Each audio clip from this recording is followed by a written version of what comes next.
Hello guys, welcome back to my channel and enjoy this fanfic part 2. Now let's start the fanfic. Naruto.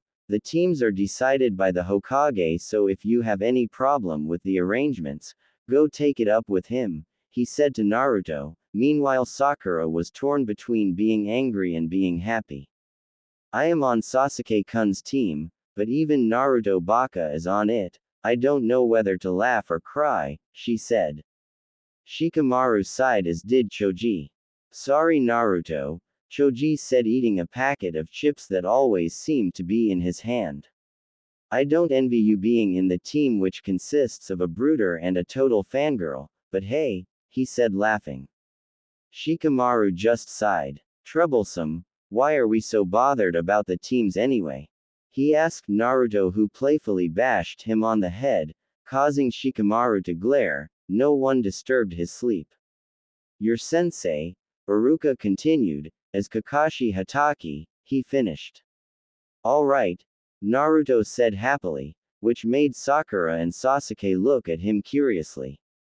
Inu-san is probably the best teacher we could have gotten. He was the captain of Anbu till 2 years ago, before he retired and became a Junin sensei, he explained to them. Sakura seemed indifferent while Sasuke was smirking. Yes, Sasuke thought. With the guidance of the strongest Anbu in the village, I will gain the power to defeat my brother.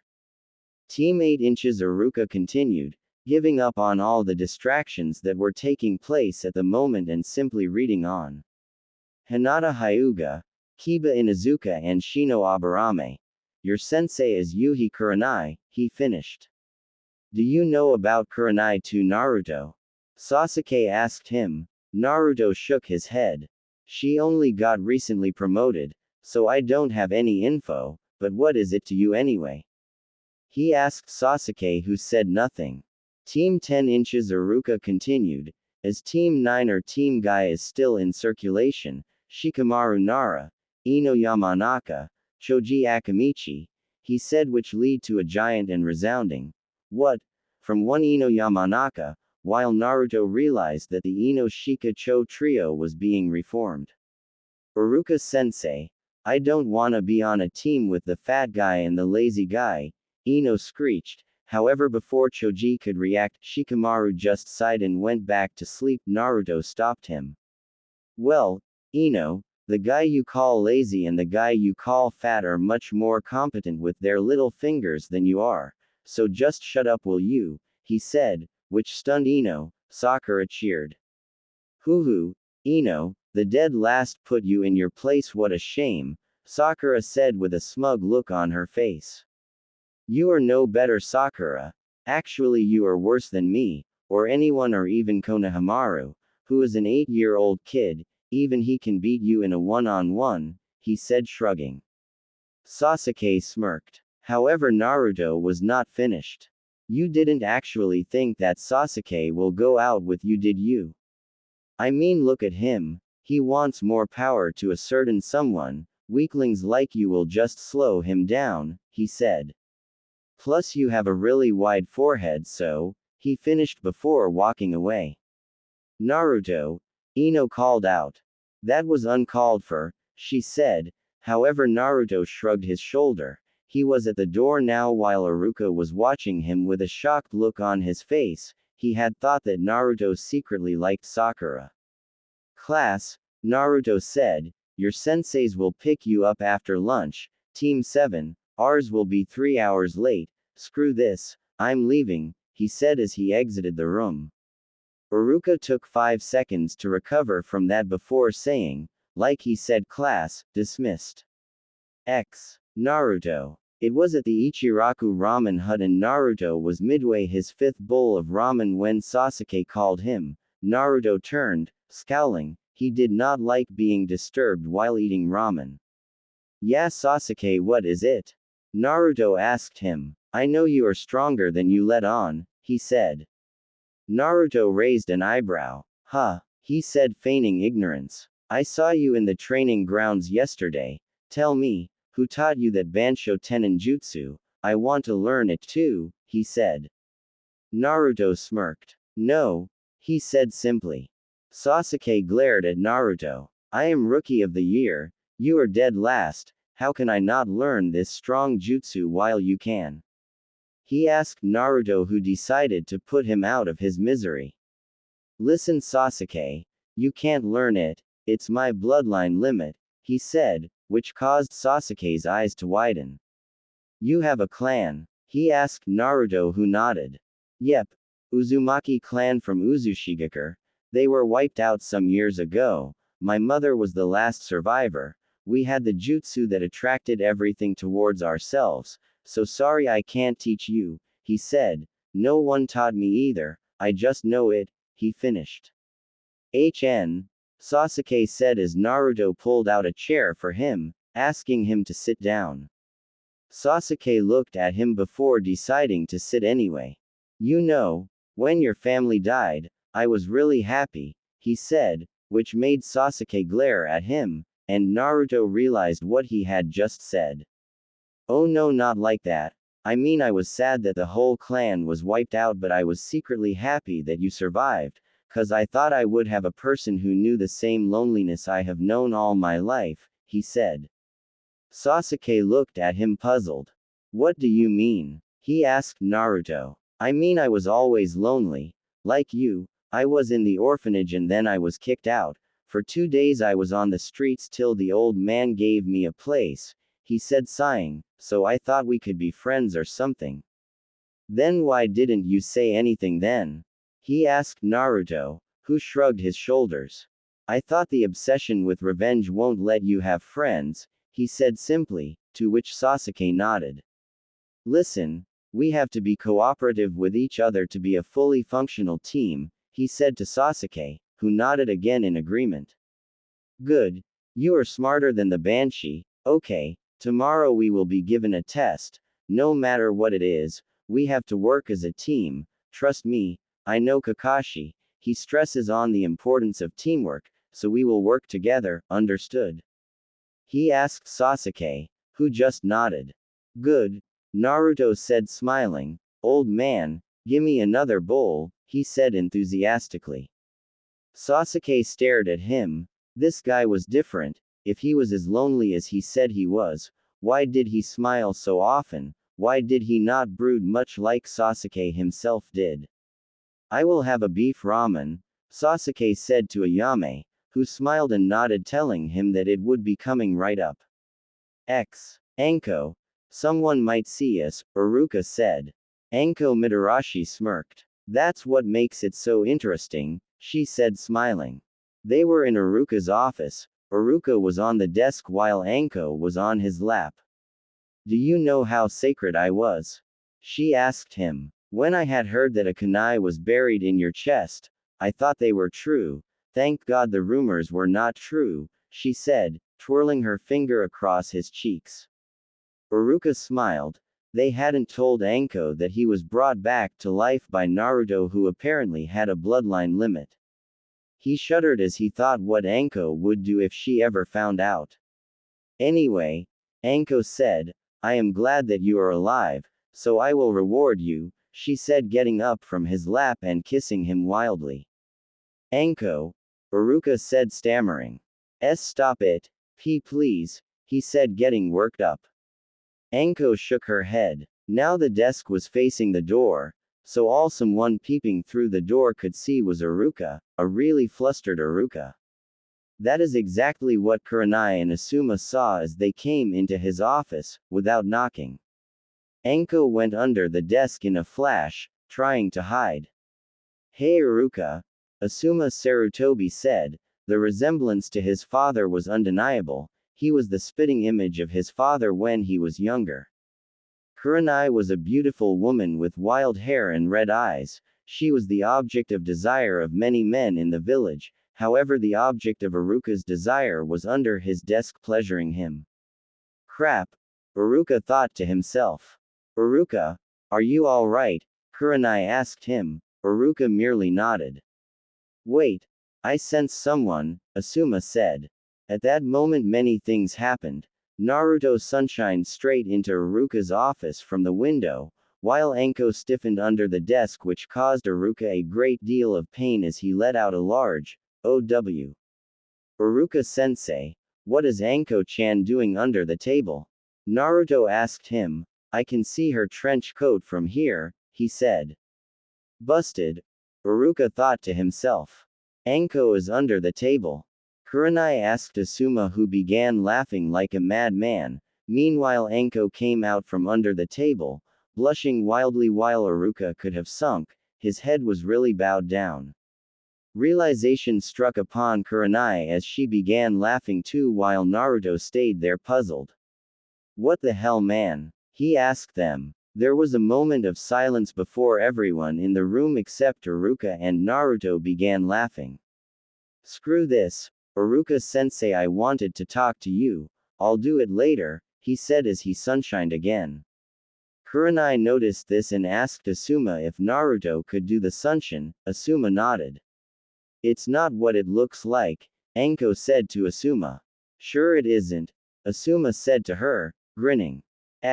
It was 3 hours since Naruto had found Anko under Uruka's desk. He wondered what the hell was wrong with both of them, but he didn't have much time to speculate as he found himself sitting beside Sasuke and Sakura, who asked him where he was waiting for Kakashi to show up. Where did you go? Sasuke asked Naruto, who sighed. Nah, just went to meet Uruka-sensei, but he was busy, so I went back home to some time. What did you do? Nothing, Sasuke said. Sasuke-kun, Sakura said, rubbing her fingers together in a manner that Naruto realized infuriated him. What? Sasuke asked her. However, Sakura did not say a single word and continued rubbing her fingers, which made Naruto angrier than he already was. Will you stop that? He asked her politely. She nodded and stopped. I was wondering if you would go out with me, she said, blushing while looking at Sasuke. No, Sasuke said. I don't have time to waste with you, I have to get stronger. I will help you, Sasuke-kun. With me you can grow stronger, Sakura said pleadingly while Naruto snorted. Please, he said, which made Sakura glare at him. Naruto baka. You say that I am weak, but you aren't any strong either. I can easily defeat you, you know, she said with confidence. This time Sasuke snorted. He knows already not to underestimate me, Sakura, but maybe I will take you up on that.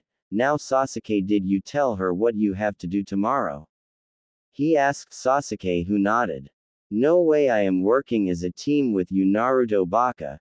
You come last in every test. How can I take your word? I was number 1 in written tests. Even if there is one tomorrow, I will pass with flying colors, and so will Sasuke-kun. You will fail, she said confidently. Sakura, you will never make it anywhere. I think you dying on our first mission is good for you. I don't want to see you get humiliated as time wears on, Naruto said, immediately regretting saying that while Sakura was visibly looking shaken. What do you mean by that? She asked him, too bothered by what he had said to actually pretend being angry. Sorry, but if you think that written skills are important while being a ninja, you will die on our first serious mission. I think you should just give up and become a teacher or something, because people like you are the ones who die first, he said. Sakura did not speak after that. While Naruto looked guilty for having indirectly wished her death, Sasuke, who was watching the whole thing, merely had a puzzled expression on his face. That is when Kakashi Hatake came in. Team 7, he called out. The whole room was empty, but the 3 people nodded anyway. Kakashi's sweat dropped. These guys looked really glum.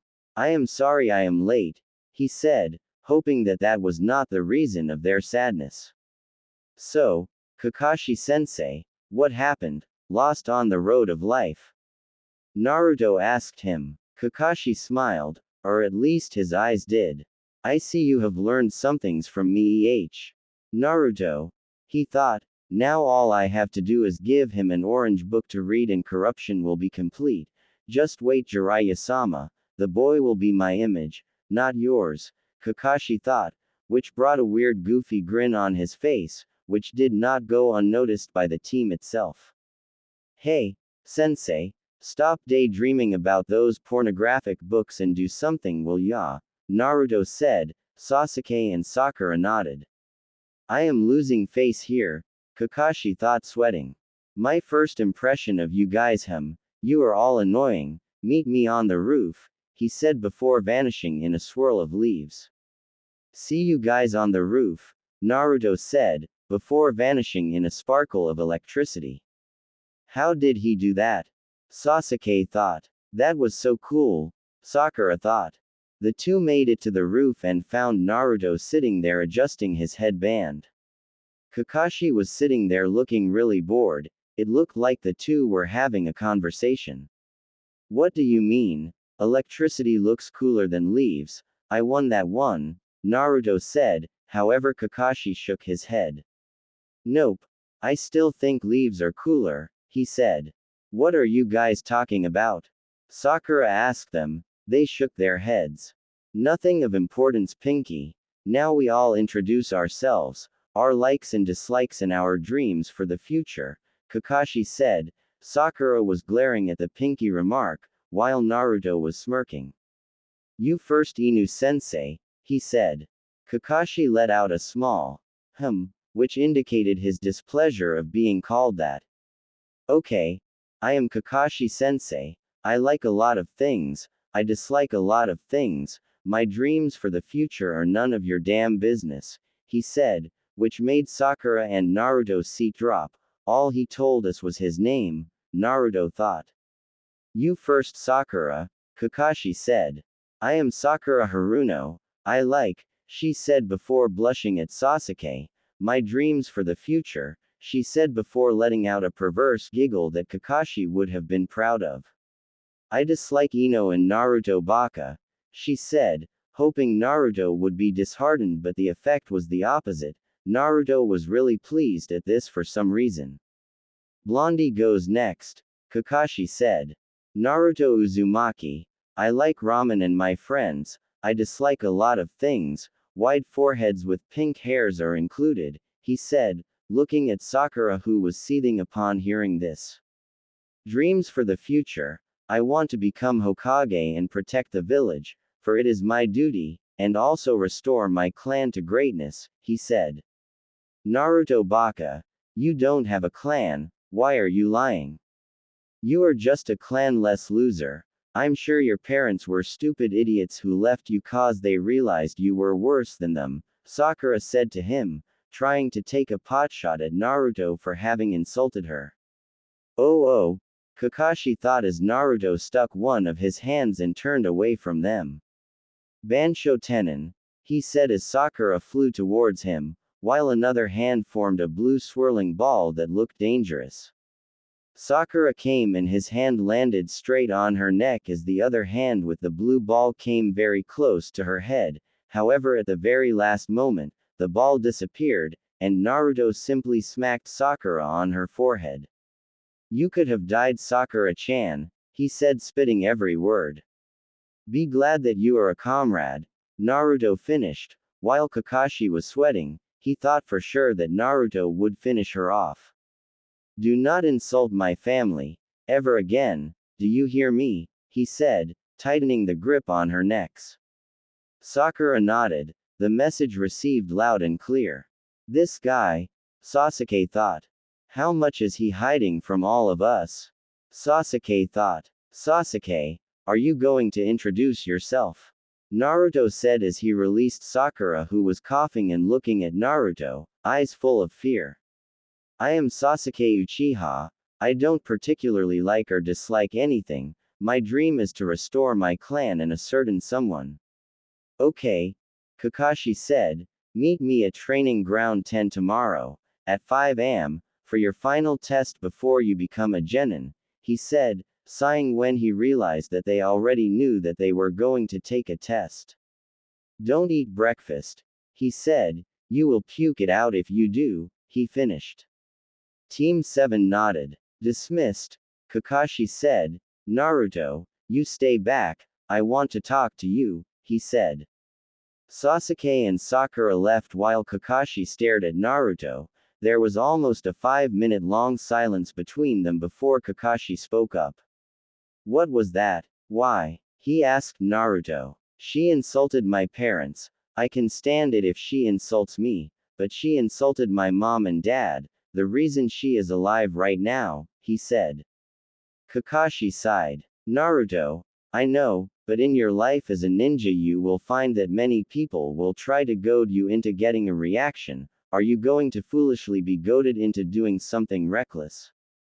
He asked Naruto, who shook his head. Remember, Kushina and Minato-sensei were very close to me too. They meant everything to me ever since my teammates had passed away, and I was angry too, but did you see me prepare a Chidori to shove down her chest? He asked Naruto, who shook his head.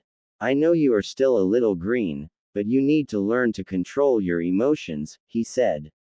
Okay. He asked Naruto, who nodded before smiling. I guess I will apologize to her tomorrow, he said. See ya Kakashi-sensei, he said before vanishing in a crackle of electricity. That was cool, I wonder how he did that, Kakashi thought before leaving. Uzumaki, I am talking to you, a voice said. Naruto was just outside his apartment when he heard someone call out to him. He turned around and saw that it was a pink-haired woman who was like Sakura, except she was a bit more adult-looking. Can I ask you why you threatening my daughter? After all, I have never ever mistreated you like the others, she said. It was true, Sakuya Haruno knew that Naruto was different from the monster, because she knew his mother, Kushina Uzumaki. She was one of the few civilians aware of Kushina's Jinchuriki status, and Kushina was one of her best friends, alongside Hitomi Hyuga. Who are you? Naruto asked the woman, who was clearly Sakura's mother. Sakuya Haruno, she said. Well, she insulted my parents, you know that. He asked her. She shook her head. Sakura had left that bit out. I can't stand anyone insulting my parents, and so I lost control of the situation. I will apologize tomorrow, he finished. You know who your parents are? Sakuya asked him. How? Your parents died on the night the Kyuubi was sealed into you. I mean, so many deaths on that day. No one actually knows who exactly are your parents, she said. Naruto smiled. So, you think I am a demon he said. Sakuya shook her head. She thought the boy had been given a raw deal and wanted to tell him that. You are really courageous, he said. I wish Konoha had ninjas like you, he said. Sakuya was confused. What do you mean by that? She asked him. Naruto stared at the woman. You go against the villagers like that I wish there were more people like you, he said simply. Oh, and by the way, I know who my parents were, but I don't think I will tell you, he said before pulling her inside the apartment and sitting her down on a chair in the apartment. Now Sakuya was petrified. What are you going to do to me? She asked, scared. Naruto smiled. Nothing, just give you something to drink because you seem friendly, he said as he took out a glass and poured some orange soda in it, before taking a swig from the bottle and giving the glass to Sakuya to drink. Not poisoned, Naruto said, as Sakuya looked at him shocked. Naruto, I don't think. Just drink, he said. I apologize to you. I wish your daughter was as tolerable as you are. I guess that wide forehead of yours holds some intelligence, unlike your daughter, he said smiling. Sakuya smiled. Your mother used to make fun of me too, she said. Kushina, you are more like her. Unfortunately, I don't know who your father is, but I can guess, she said. You knew my mother? Naruto asked her, in shock. Sakuya nodded. Yes, she had that demon fox in her as well. She was just like you, so I do not hate you like the others, she said to him. Can you tell me about my mother? He asked her, desperate to know anything. She nodded and spent most of the night telling him funny things about his mother. As she was leaving, Naruto promised that he would apologize to Sakura first thing tomorrow. However, Sakuya waved him off and told him that Sakura would be punished for what she had said to Naruto before leaving. She also implored Naruto to visit from time to time for dinner. Naruto promised her that he would visit. The next morning Naruto showed up at 7 in the morning to find Sakura and Sasuke, both of them looking a bit angry at the fact that Naruto had shown up 2 hours late. Kakashi was still nowhere in sight. Naruto, can I speak to you? Sakura asked him, before taking him to a secluded place away from Sasuke. My mother says I have to apologize to you and I agree with her. Apparently my mother knows your mom, and she says that I insulted one of her best friends. Please forgive me, she said slowly. Naruto smiled. Think nothing about it, Sakura. It's my fault too. This wouldn't have happened had I lost my temper, but I think I am glad it happened, 'cause I found something close to family and your mom told me lots of things about mine, so all is forgiven. I hope you can do the same for me, he said. She nodded. It's my fault, Naruto. I always wanted to prove myself to Sasuke-kun, and I was just not behaving the way I should have, but I had time to think. You are stronger. Yesterday you could have taken my head off and I was angry at first, but the more I thought about it, I realized that all I have ever done is hold you back. It's my fault, she said to him. Naruto smiled. You know, you could always train and get stronger. Maybe Sasuke will notice you more, he said. Sakura smiled. You really think so? She asked him. Naruto nodded. Unless he is gay, that is, but I don't think he is, he said, which made Sakura giggle. Can you help me grow stronger so that I can impress Sasuke-kun? She asked him. Naruto's grin faded. I will help you grow stronger, but I will only do that the moment you get your priorities right, he said. Upon seeing Sakura's expression, he decided he would elaborate. Sasuke is not the reason you should grow strong. You should gain strength to protect your precious people. The day you realize this, I will help you, but I don't think I will need to help you then, for you will grow stronger no matter what, he said. And trust me, don't let people tell you you hold them back.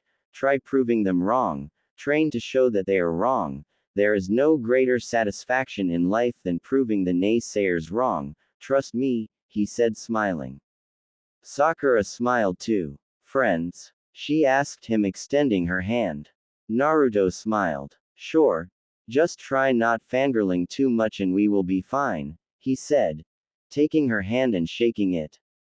Sakura scowled at that, before smiling again. Naruto saw Sasuke coming towards them and smiled. All right, people. Whatever this test is, we have to work as a team, so as long as we do that, we will be fine. Ready?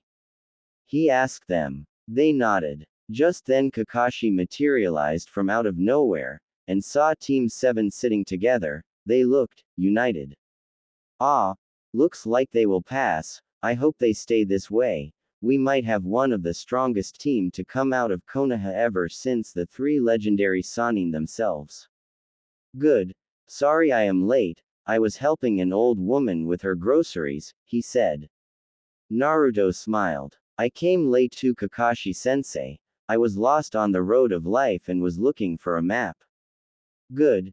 Now for your test, all you have to do is take these bells from me. If anybody does not do that by lunch, I send you back to the academy, he said simply. All right, begin, he said as he attached the 2 bells hanging around his waist. Team 7 was hiding together. There are 3 of us and only 2 bells, what do we do, Naruto?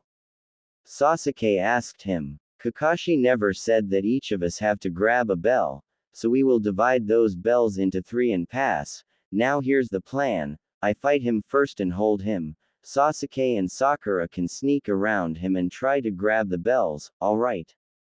He asked them. Naruto, why don't you just do your gravity technique you used on me? Sakura asked him. I can't.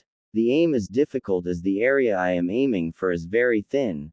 Don't worry, we'll pass, he said before stepping out.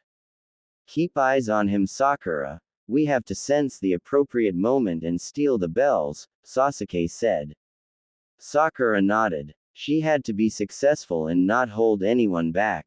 Kakashi-sensei, Naruto said, his Rinnegan eyes activated as he stared calmly at Kakashi.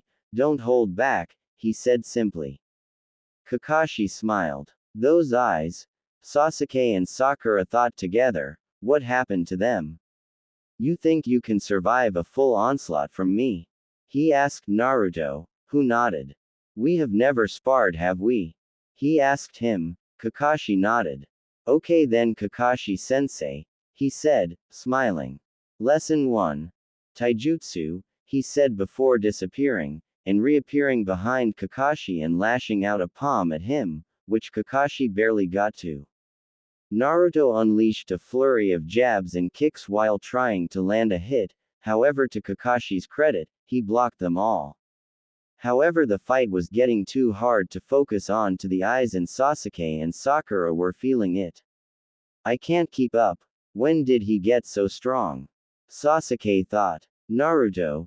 Sakura thought. The fight continued before Naruto finally managed landing a kick, however Kakashi flipped away and landed at some distance. Naruto immediately formed hand seals.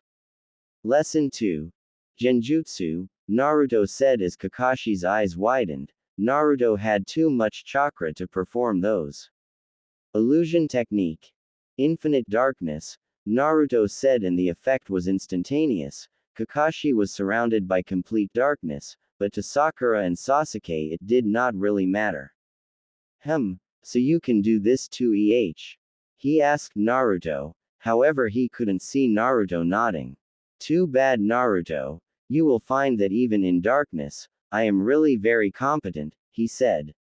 We'll see about that, Naruto said as they began exchanging blows again. Kakashi was relying on sound to counter Naruto.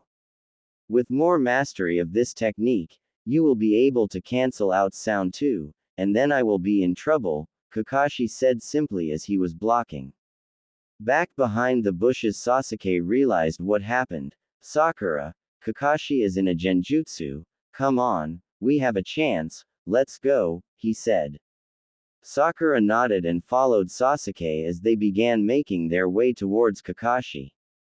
The battle was still raging though. Maybe you wanna check. There are some ways I can break this, Kakashi said before slashing himself with a kunai. Pain. Shit, Naruto thought. Sakura. Sasuke, Kakashi said, teasing them, as he threw a kunai into the bush nearby. They were closer, they were trying to sneak up to Kakashi. Nice try, but too late, Kakashi said as Sasuke rushed out trying to get the drop on him. But did you think that would work? He asked Sasuke mockingly. Fire style. Phoenix flower technique, Sasuke said, shooting out small balls of fire that Kakashi effortlessly dodged. Naruto took the opportunity. Wind style. Divine wind, he said as 4 pillars of wind formed and made their way towards Kakashi as they kicked up dirt from the ground. Sasuke caught on to what Naruto was doing and left small fire balls towards the wind, which immediately ignited and came blazing towards him. There was a massive ball of fire when the jutsu made contact with Kakashi, but when the smoke cleared, it was not Kakashi who was present, but a log. Damn it! Sasuke thought. Sakura! Naruto called out. Kakashi had emerged behind Sakura as Naruto did not have any idea about what to do, so he did the first thing that came to his mind. He sunshined towards Sakura and managed taking her before Kakashi could strike. The crackle of electricity held Kakashi back, which gave Sasuke enough time to perform a jutsu of his own. Fire style. Fireball jutsu, Sasuke said, inhaling and forming a large fireball that was burning everything in its path and heading towards Kakashi, who jumped away in time, only to land into a trap. Who set a trap so fast? Kakashi thought as he substituted himself, barely doing it in time as he escaped. This bastard keeps escaping, Sasuke said. Sakura and Naruto watched it from a distance. That was impressive, Naruto said as he let Sakura go, who thanked him.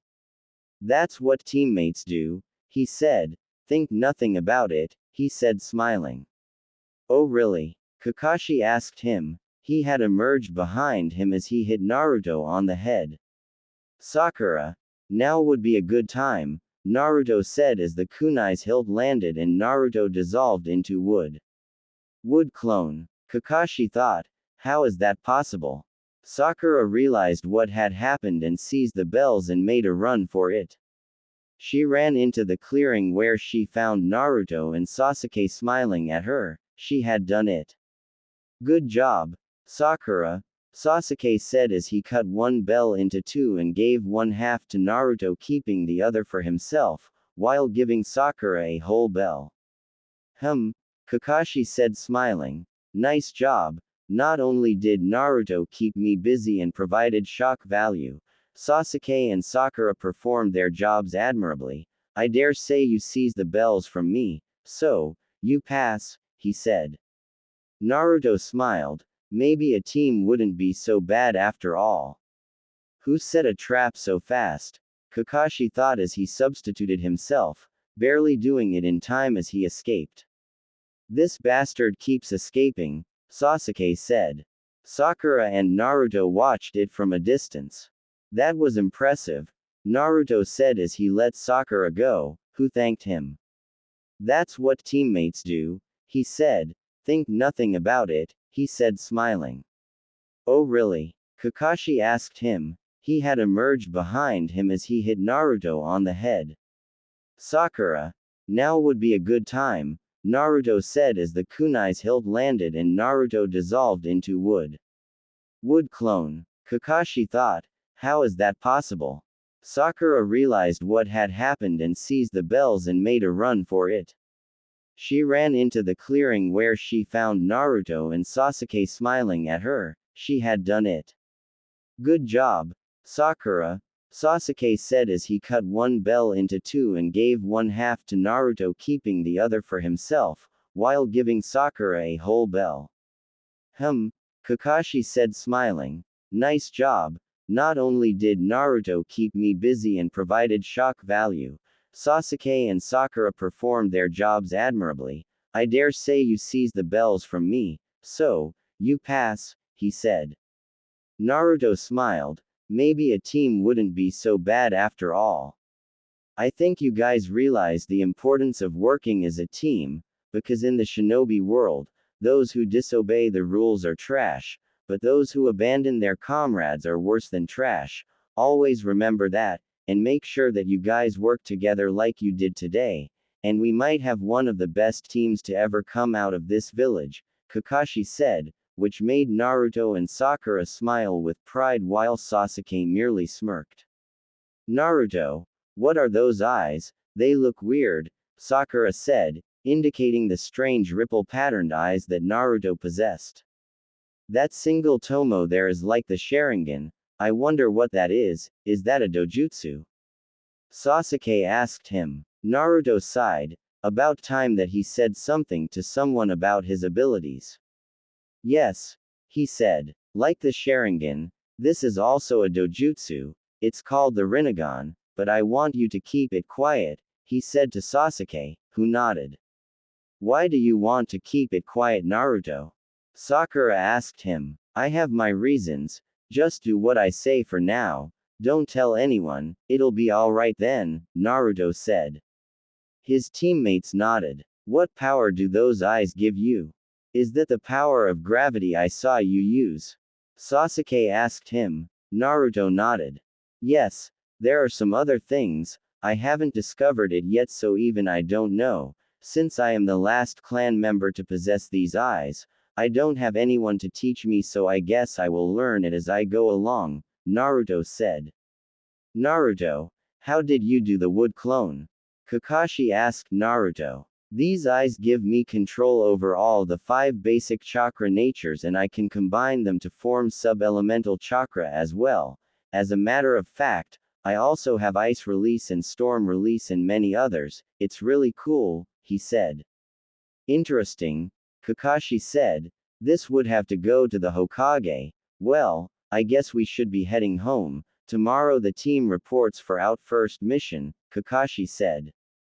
Alright Kakashi-sensei, Naruto said, delighted.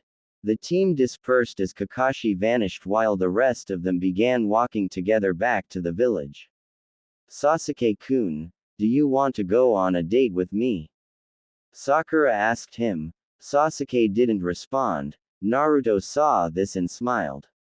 Sasuke, why don't you just say yes for once? I mean, what can you lose? He asked him. I have to get strong, Naruto. To beat him, I can't waste my time on dates, Sasuke said, which made Sakura look crushed. However, Naruto just smiled. So you still don't know what true strength is, do you?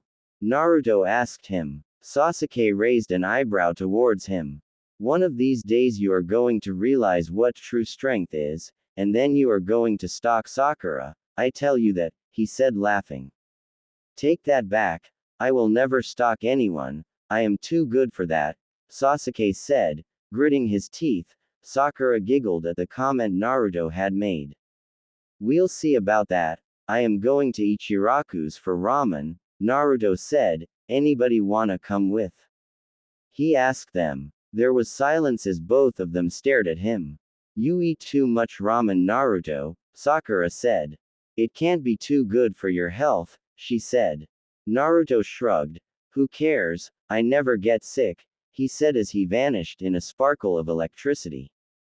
Okay. I have to ask him to teach me that, Sasuke said, sounding exasperated. Sakura nodded in affirmation, she wanted to learn that too. Yo! Naruto said to the old man Tsuki as he materialized out of nowhere and caused Tsuki to knock off a ramen bowl that was in his hands and cause a giant mess. Are you crazy, Naruto? The old man asked him. What were you thinking? Did you think it was fun for me, huh? He asked Naruto, who was laughing away. Oh come on, old man, you know I make up for it by ordering so much ramen, he said, to which Tsuki smiled. That was true, the kid did eat a lot of ramen. So the usual he asked Naruto, who nodded. Yep. Naruto sat down and began the wait for what he considered was food sent by Kami itself, ramen. He began looking around town. There were some familiar people he recognized, one of which was Rock Lee and his teacher Might Guy. He waved to them, which brought them over to the ramen place. Naruto-kun, Lee said sounding extremely excited, I am looking forward to a spar with you one of these days, I hope that they are as youthful as every other spar we have ever had, he said. Naruto smiled, the enthusiasm that Lee displayed was contagious. Sure. Maybe someday, Naruto said, before looking at his other two teammates. One of them looked like a panda with buns instead of hair, the other one also looked effeminate, thanks to long hair and a girlish presence, however this was a Hyuga. Naruto-kun, Might Guy said pompously. Meet the other two prodigies of youthfulness, Neji Hyuga and Tenten, he said before posing dramatically. Sorry Guy, Naruto said, did you say something? He asked him, which made Guy open his mouth and shout, what? And then burst into tears that flew from his eyes like they were the great river Nile. Damn you Naruto and your hip attitude. Wait, that does not seem right when I say it like that, Guy said, before deciding that it was not worth the trouble and smiling anyway. So, your teammates Lee, how do you like your team? He asked Lee, who smiled enthusiastically. This kid did everything enthusiastically. They are extremely youthful. Heiji here is my ultimate rival. I strive to get stronger so that I can defeat him, Naruto-kun, Lee said smiling. Naruto nodded. I think having an ultimate rival is a great thing, Lee. I am sure you will be able to defeat Neji without any problem, Naruto said. Lee smiled, however, upon hearing this. Neji stiffened. What did you say? He asked Naruto. I said Lee can easily defeat you, if he works hard enough, Naruto said to Neji, detecting the tone of Neji's voice and staying on alert. However, Neji did not do anything foolish. He just stepped back and smiled. As if a person who can't even channel chakra defeat me, fate has dealt Lee the wrong cards, you know. He can never beat me, just like a dead last loser such as you can never beat me, he said to Naruto with a smug smile on his face. Neji, Tenten said in a tone that indicated warning. Guy and Lee were too shocked to say anything. You are a Hyuga, aren't you? Naruto asked Neji, who nodded. No wonder you are so pompous. Well, let me tell you something, Neji. There are some eyes that are better than that Byakugan of yours, Naruto said, smiling. Neji snorted. The Sharingan is no match. Not the Sharingan, Naruto said. There is a better dojutsu, but I don't think I will tell someone as meek and lowly as the Hyuga about it, Naruto said. Now it was his turn to wear a smug smile on his face. You dare insult the Hyuga clan? Neji asked Naruto, who simply nodded.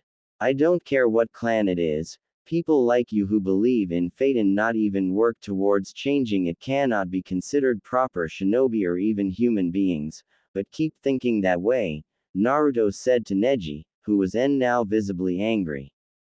My sister, Hinata-sama, Neji said, spitting out Hinata's name. Told me about you, a lot. She said that you never give up whatsoever and keep trying, but what is the point of trying if you don't even have any talent? You are just a big loser, like my sister Hinata, Neji said. Don't call her that, Neji, Naruto said. Just because she is a good human being who shows compassion, don't you dare insult her. She is 10 times the person you can ever be, Naruto said. The conversation was slowly heating up. Lee, Guy and Tenten did not seem to bother with stopping it. Good human being Neji said with disgust laced in his voice. We'll see if that helps her become a strong shinobi, Naruto.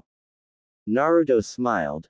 Just like Sasuke, even you are ignorant as to what true strength is, but the day you realize what it is, the giant stick in your will automatically be removed, and you will be cured of your sickness, Naruto said. Guy-sensei, Lee, Tenten-san, I have to go. I don't think I can stand talking to such a loser, he said. Of course, you have no clan, your parents probably abandoned you, your mother and father are probably happy that they left a dead last loser behind. I can't see anybody ever wanting you, Neji said. Neji, take that back and apologize, Guy said. He knew Naruto's mother and father, although the kid himself did not know, and he knew that Naruto would find as touchy. It's okay, Guy-sensei, it's alright, I know how my parents died and where they are right now, I know it. But at least they didn't die like Neji's father here, Naruto said. How dare you? Shut up, Naruto said, unleashing a wave of ki, upon which Neji paled, even paler than what he actually was.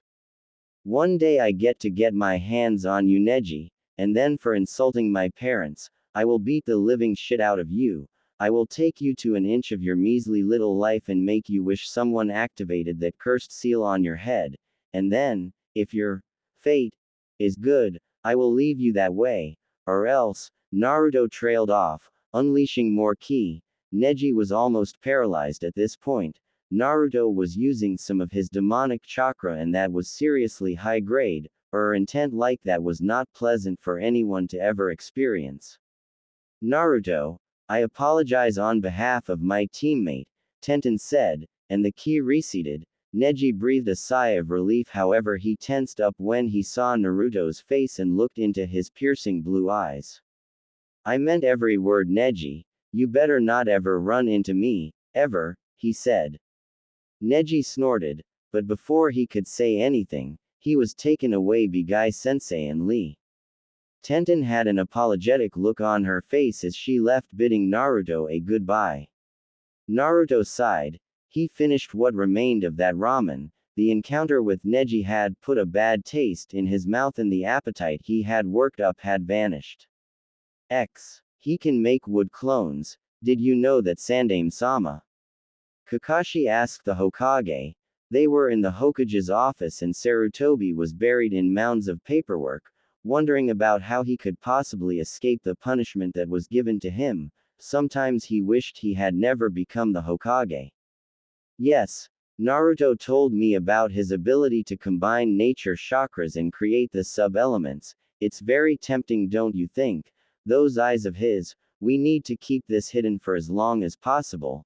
Otherwise there might be people including some on the council itself that might do something out of jealousy, he finished. I agree, although it was surprising when he used that technique. I was forced to drop my guard down and Sakura stole the bells. That was some fine teamwork, they have potential, Kakashi said. Kakashi, you might be right, wait for the other Junins to turn in their evaluation results, will you? Let's see if the Ino-Shika Cho trio and Team 8, the other two teams with potentials mirroring your own team pass, Sarutobi said. Kakashi nodded. Just then the door opened and Asuma and Kurenai came in, holding hands. Kakashi and Sarutobi both raised an eyebrow when they saw that, and Kakashi giggled while Sarutobi stifled a laugh. Kurenai blushed as she detached her hand from Asuma's and stood away. The public display of affection was not intentional and completely by accident, as even Asuma seemed to realize that maybe that was not the best idea. About time, Asuma, the Hokage said. So, how did your team do? Brilliant, Asuma said. They realized soon enough that they had to work as a team and Shikamaru has potential. He is just very lazy. Choji is loyal to Shikamaru and Ino is a loudmouth, but when forced, she worked fine with them together. Looks like they had it in their genes to be a good team, Asuma finished. Sarutobi smiled before turning to Kurenai. Oh, yes, Kurenai said. Team 8 passed with flying colors. They realized the importance of teamwork. Hinata is a total team player and Kiba might be a hothead, but he is a good person and did what the leader, Shino, asked them to. Shino has the potential to be a strong squad leader. I think we as a whole unit make a fine tracker team, with dogs, bugs and Byakugan, Kurenai finished. Good. Kakashi has passed his team too, the other teams have failed, so I guess you are the official rookie 9 of this year, Sarutobi finished. Kurenai was staring at Kakashi, shocked that he had passed a team, but Asuma grinned. The strongest rookie 9 to have come out of Konoha in quite some time, Hokage-sama, Asuma said. Sarutobi nodded. Correct. Well, let's introduce them to the joys of D ranks tomorrow, okay? Sarutobi said. Asuma smiled. So did Kakashi and Kurenai. This was going to be fun. They were looking forward to seeing the reaction of the genin to all the boring missions they would have to accomplish. Okay, that's it, I am fed up of that damn cat, Naruto said. I will eat and spray its brains all over the wall and feed it to the Inuzuka dogs if I have to catch that thing one more time, he finished before crossing his arms and sitting down cross-legged, obviously sounding pissed off. Naruto, Iruka said, sounding angry, show some respect to the Hokage, will you? You are a genin. You start off by doing some low-rank missions, he said. You are not ready to take on something more serious, he finished. Oh come on, Iruka-sensei, you of all people do not believe that, Naruto said before pouting. This is serious, I am sick of doing those stupid D ranks, why should I have to clean a fence? Let the people clean their own damn fence, Naruto said. Sasuke nodded while Sakura was looking down, afraid of what the Hokage might say. However, Sarutobi was smiling. I see, Iruka. Naruto wants to prove himself to everyone. He wants to get started on doing serious things right away, he said. It had been 2 weeks since they had been a team and all of them were forced to do menial things such as catch a cat or walk the dogs, and Naruto was getting sicker of it. Today he had reached the breaking point. What do you think, Kakashi? Are they ready to take a C-rank mission? He asked Kakashi, who nodded. Yes, I think they will do okay on a C rank mission, he said. Sarutobi nodded. Okay. Let's see, Iruka, find a C rank mission for our team, will you? He said. Iruka was stunned. Hokage-sama, Iruka said in protest, you can't possibly trust Naruto. Iruka, Sarutobi said, effectively silencing him. Naruto is strong. He will be fine. Don't worry, plus he has to start sometime, right? Yeah, Iruka-sensei. Don't worry about me, I am awesome, I will do it, he said confidently. Sarutobi and Iruka smiled. Okay, Iruka said, going through the files on the table in front of him. There is an escort mission to Wave, he said. That should be a nice starting mission. Hokage-sama, Iruka said. Ah, Tazuna-san I think that is a good choice. Send him in, he called out as the door opened, and in stepped an old man, who was drunk. I know this guy, Naruto thought as he went back to the time he had been in the Wave. This was the father of the guy who had lent them a boat to go to the Wave. However, the details of that mission were a secret, so Naruto did not say anything. Meanwhile, Tazuna stared at Naruto but did not recognize him. The guy was drunk then too. He wouldn't have recognized me no matter what, Naruto thought. This is good, I can stay hidden, he thought. Alright, so you gave me brats for my protection, how shameful, Tazuna said, which caused Sasuke and Sakura to glare at him, while Naruto just stared at Tazuna. You are too drunk. There is a high probability that the only person we have to save you from is you yourself, Naruto said, which made Tazuna smile. I am Tazuna, a master bridge builder. I am too good for this. I wanted real protection, not stupid kids like you, midget, he said to Naruto. Naruto fumed. That was it. Tazuna made fun of his height for the first and last time. Easy, Naruto, Kakashi said, sensing the turmoil that Naruto was facing. Don't you going our client now, we need him alive, he said. Naruto nodded. Maybeing off the client would not be such a good idea. However, he remembered that the Wave he had visited was extremely poor. He wondered if things got better. Alright, Hokage-sama. We will take our mission and head to the Wave. We will take our leave now, he said. The Hokage nodded. Do that, he said simply. Tazuna-san, Kakashi is one of my best men. Even then I think he will not be necessary. The kids you speak of are more than competent to finish your escort and protection on their own, he said. Tazuna nodded. Fine, if you say so, Tazuna said. Listen up, we will leave tomorrow when I am more sober than what I am now. You okay with that? He asked the team. They nodded. Great then. I will see you tomorrow. Don't be late, he said. The team looked at Kakashi, who sighed. Okay, I'll be on time, Kakashi said. The Junin had shown up at least an hour late to every single team meeting. Team 7 had no reason to believe that he would actually show up on time for anything. No, seriously, I take my mission seriously, Kakashi said. We'll see about that, sensei. Old man, I want to talk to you, he said, looking at the Hokage.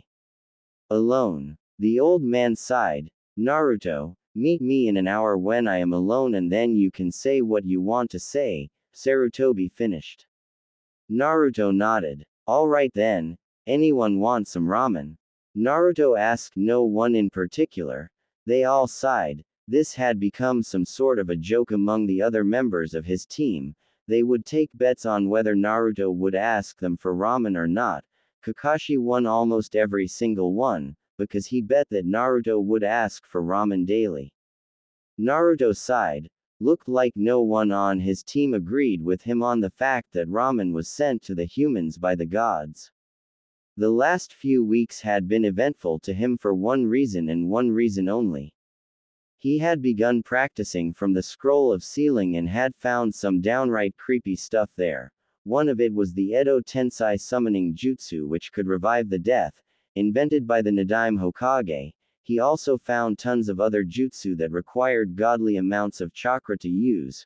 Fortunately, thanks to the Rinnegan, Naruto's Uzumaki traits and the Kyuubi, Naruto had more chakra than say the gods, so this was never a problem. He had also discovered the Chibaku Tensai, one of the most powerful jutsus of his Rinnegan, that could pull objects in the vicinity by extreme gravitational pull to create a huge sphere that could obliterate everything trapped within it. Naruto sighed as he looked back on how he had discovered the technique a few days ago. Flashback. Ever since Naruto had returned from the village, he had brought millions of scrolls with him that he could access via a special pocket jutsu that his grandfather had created, by altering the dimensions itself. Naruto's grandfather, one of the most accomplished sealing masters to have ever walked the face of the earth, had created a mini-dimension which acted as sort of a portal between two places, thus one could step into the portal from one place and come out the other.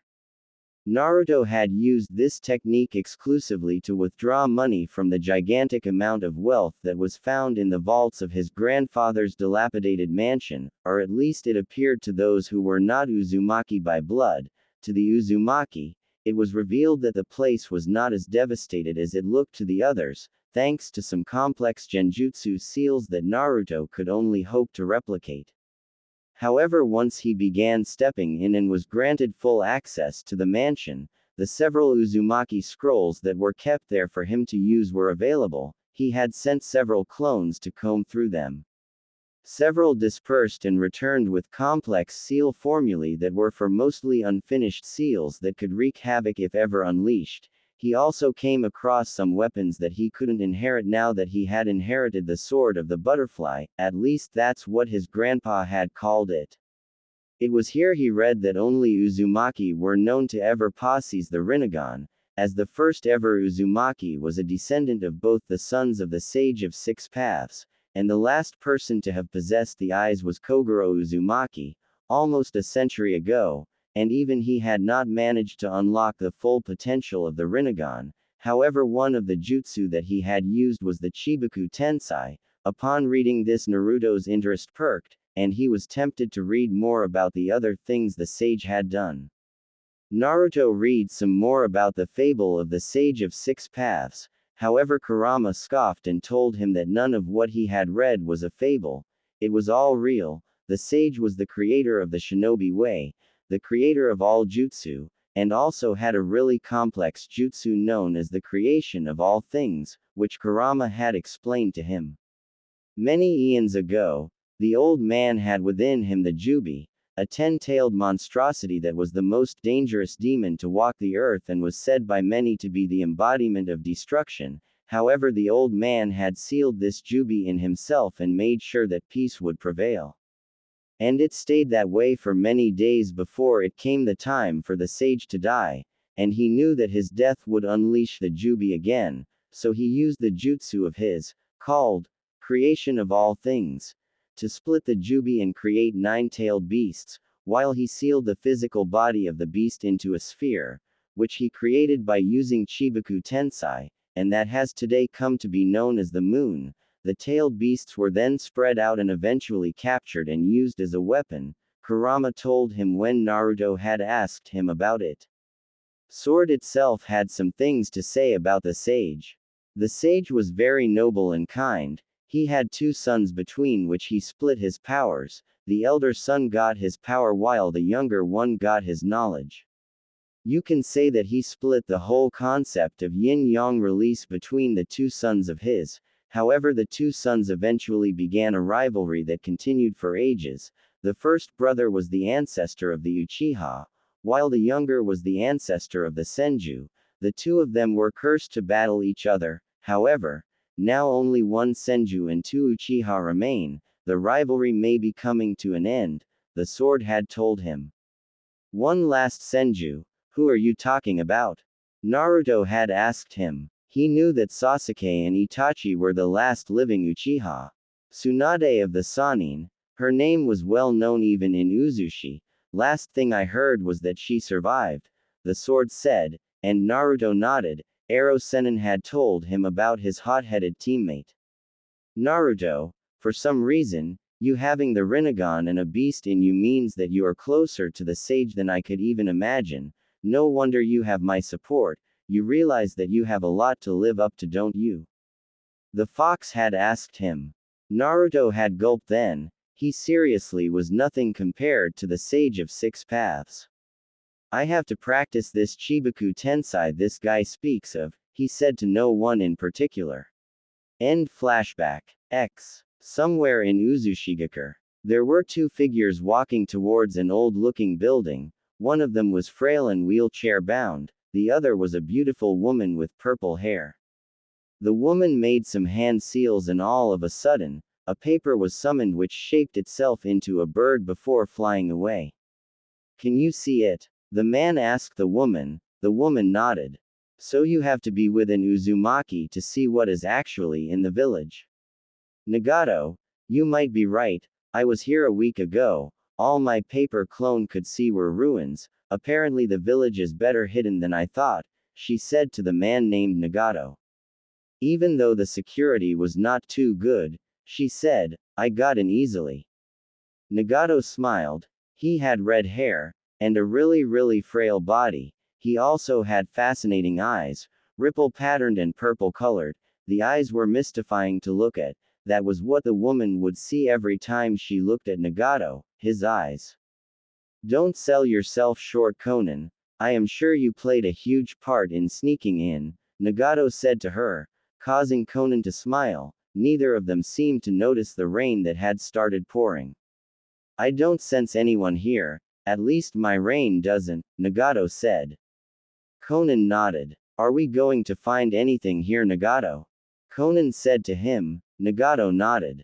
If what I dreamed was correct, then the last of my relatives is alive, and he is here somewhere. He has been here.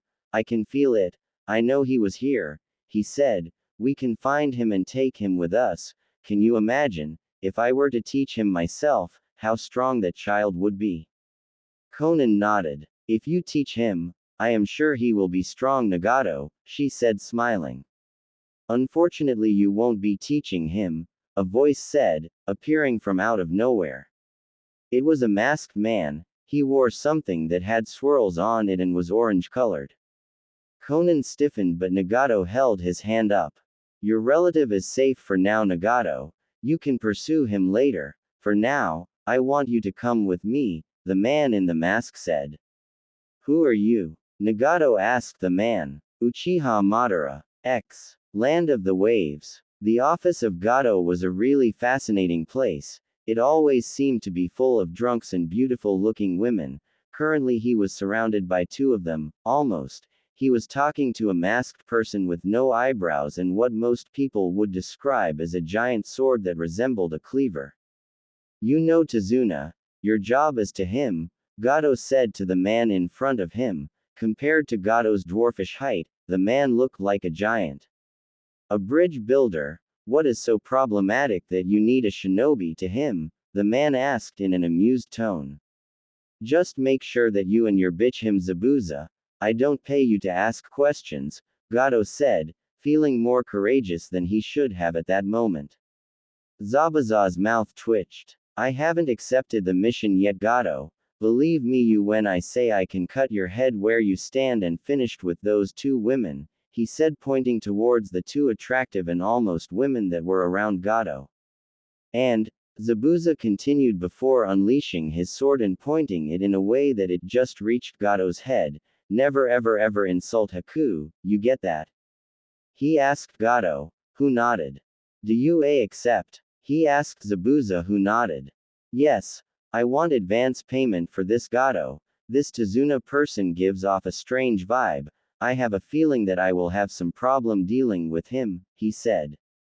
X. Konohagakure, outskirts. Hey Kakashi-sensei. I can't believe you actually made it on time this time, Naruto said grinning. It was the day after they had received their first ever C-rank mission from the Hokage and they were supposed to escort an alcoholic bridge builder to the Land of Waves, and Naruto was excited. He wanted to see what had changed in the waves since the last time he had been there. He had also wanted to see if the other man, Kaiza, who had helped him out the last time in procuring a boat, was there to see him. Well, Naruto, this was a mission, how could I possibly be late? Kakashi asked Naruto, who nodded in agreement. Anyway, now that we are here, let's go, Sasuke said, getting straight to the point. Alright, I will be at the back, Naruto, you can take point, don't worry, he said to Naruto, who just scoffed before moving front. Sakura and Sasuke to the sides, let's keep those eyes and ears open. Sakura and Sasuke nodded and they were on their way. Thanks to the presence of Tazuna, Naruto felt that their speed was greatly hindered, while Kakashi, who was getting bored, mused whether he should take out one of his books and start reading. Just then Naruto noticed a water puddle when it hadn't rained for weeks. What the hell? There's some ninja hiding, it's an ambush, but who the hell are they planning the ambush for? Naruto thought. Kakashi was thinking along the same lines. Should I attack or should I wait for them to come at us and then determine the target? Naruto decided to say nothing to Kakashi and just get moving. Hopefully they would be able to find out who the people who had planned the ambush were after. Just then two ninjas emerged from the water puddle and attacked from behind, and just as Kakashi turned, he was slashed into half. Sakura let out a cry of alarm while Sasuke took out some shuriken and aimed it at the chains the two ninja who had just come in full view carried. The shuriken hit and the ninjas were pinned down. Naruto knew that Kakashi was still alive, so he wasn't as bothered as Sakura and Sasuke looked. Meanwhile, one of the brothers had started making a charge towards Tazuna. I knew this bastard was lying, Naruto thought, before jumping and forming a blue ball of chakra in his hand. Rasengan, he said, smashing that ball into one of the ninja's face while Sasuke was engaged in a taijutsu battle with the second. The Rasengan hit and drilled the ninja's face. He was dead instantly. Upon seeing the first ninja dead, the second lost his orientation and Sasuke managed to land a kick on the guy's head and promptly knocked him out. Wait. Nicely done, Sasuke, Naruto said to Sasuke, who nodded in acknowledgement. You didn't do too bad yourself, Naruto, he said, who nodded as he formed some hand seals. Summoning technique. King of Hell. What the hell? Sasuke thought. Summoning technique, what is this guy doing? A weird tentacle-shaped creature began moving and attached itself to the demonic statue, while Sasuke and Sakura could not see it. Tell me, who are you, and who do you work for? Naruto asked him. You'd my brother, why should I tell you? He asked Naruto before the tentacles tightened, causing more pain. This can go on forever, you know, Naruto said. Tell me who hired you and save yourself, he said. Never, the man said. Naruto sighed. Fine, I shall pass judgment then, he said. The tentacles pulled out of the man as he died screaming. I didn't wanna do that, Naruto thought, but oh well. What up? Kakashi asked, surprising the hell out of Sasuke and Sakura, who both looked delighted at him appearing. Naruto looked indifferent. I knew you were alive. Could you get a read on their moves? I am sure they were after Tazuna, but I need a confirmation, he said to Kakashi, who nodded before turning towards Tazuna. You wanna explain, Tazuna-san? He asked him. Okay. I live in the land of waves and am building a bridge that will connect to the mainland, and I am worried that this bridge, which is an important one that will connect two countries and thus boost waves trading and decrease prices, will be hunted down by Gato, the shipping magnate.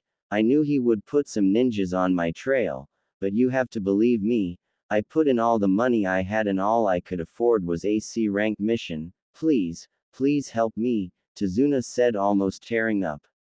Naruto sighed. He had been haunted by the poverty that existed in the wave, and wanted to do something about it. He figured that by ending Gato's influence he would do a whole lot, so he looked at Kakashi. We can do this, sensei. Come on, he said to Kakashi, who was still pondering. Sasuke and Sakura too decided to tell Kakashi to continue the mission. Fine, Kakashi said sighing, I will send these bodies to Konoha. Since you ED them, you can claim the bounty on them Naruto. It will be a big help to your financial situation, he said. Naruto nodded. Alright team, we are going on with this mission, he said. Sing a song rower. Come on, Tazuna said to a man rowing the boat. Team 7 and their client were well on their way to the land of the waves. It had been about 3 hours since they had been attacked by the demon brothers of the mist and they were well on their way towards the country.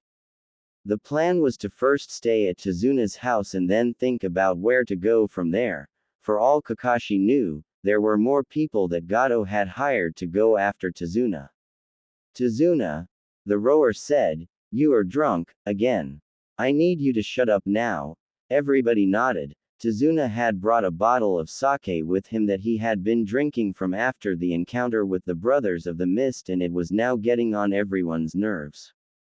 Naruto had almost punched Tazuna while Sakura and Sasuke hadn't been so physical but were also fed up with the man's behavior.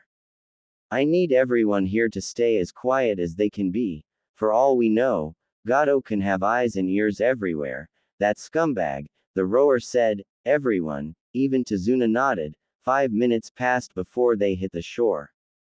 There you go, the rower said to them. Kakashi thanked him. The rower shook it off, telling him that he would be doing the whole nation a favor by getting the dam bridge built. Kakashi nodded. He told the rower that he would work towards getting the bridge built. They were soon on their way towards Tazuna's house. The mist that seemed to be in the air had relatively cleared, leaving a relieved Team 7 as they could see more clearly now. However, Naruto had other ideas. Wait, he said suddenly. They had been walking on the path for quite a while now, with Tazuna telling them where to go. However, Naruto suddenly asked them to stop while hurling a kunai in the bushes.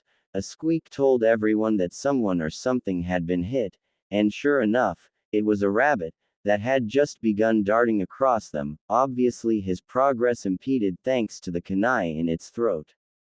Ah Naruto, Sakura said in a tone that really suggested admonishment more than anything else. Over the last few days she had warmed up to him. He was also apparently friends with her mother. All this worked in the favor of their friendship and soon Sakura was also quite close to Naruto.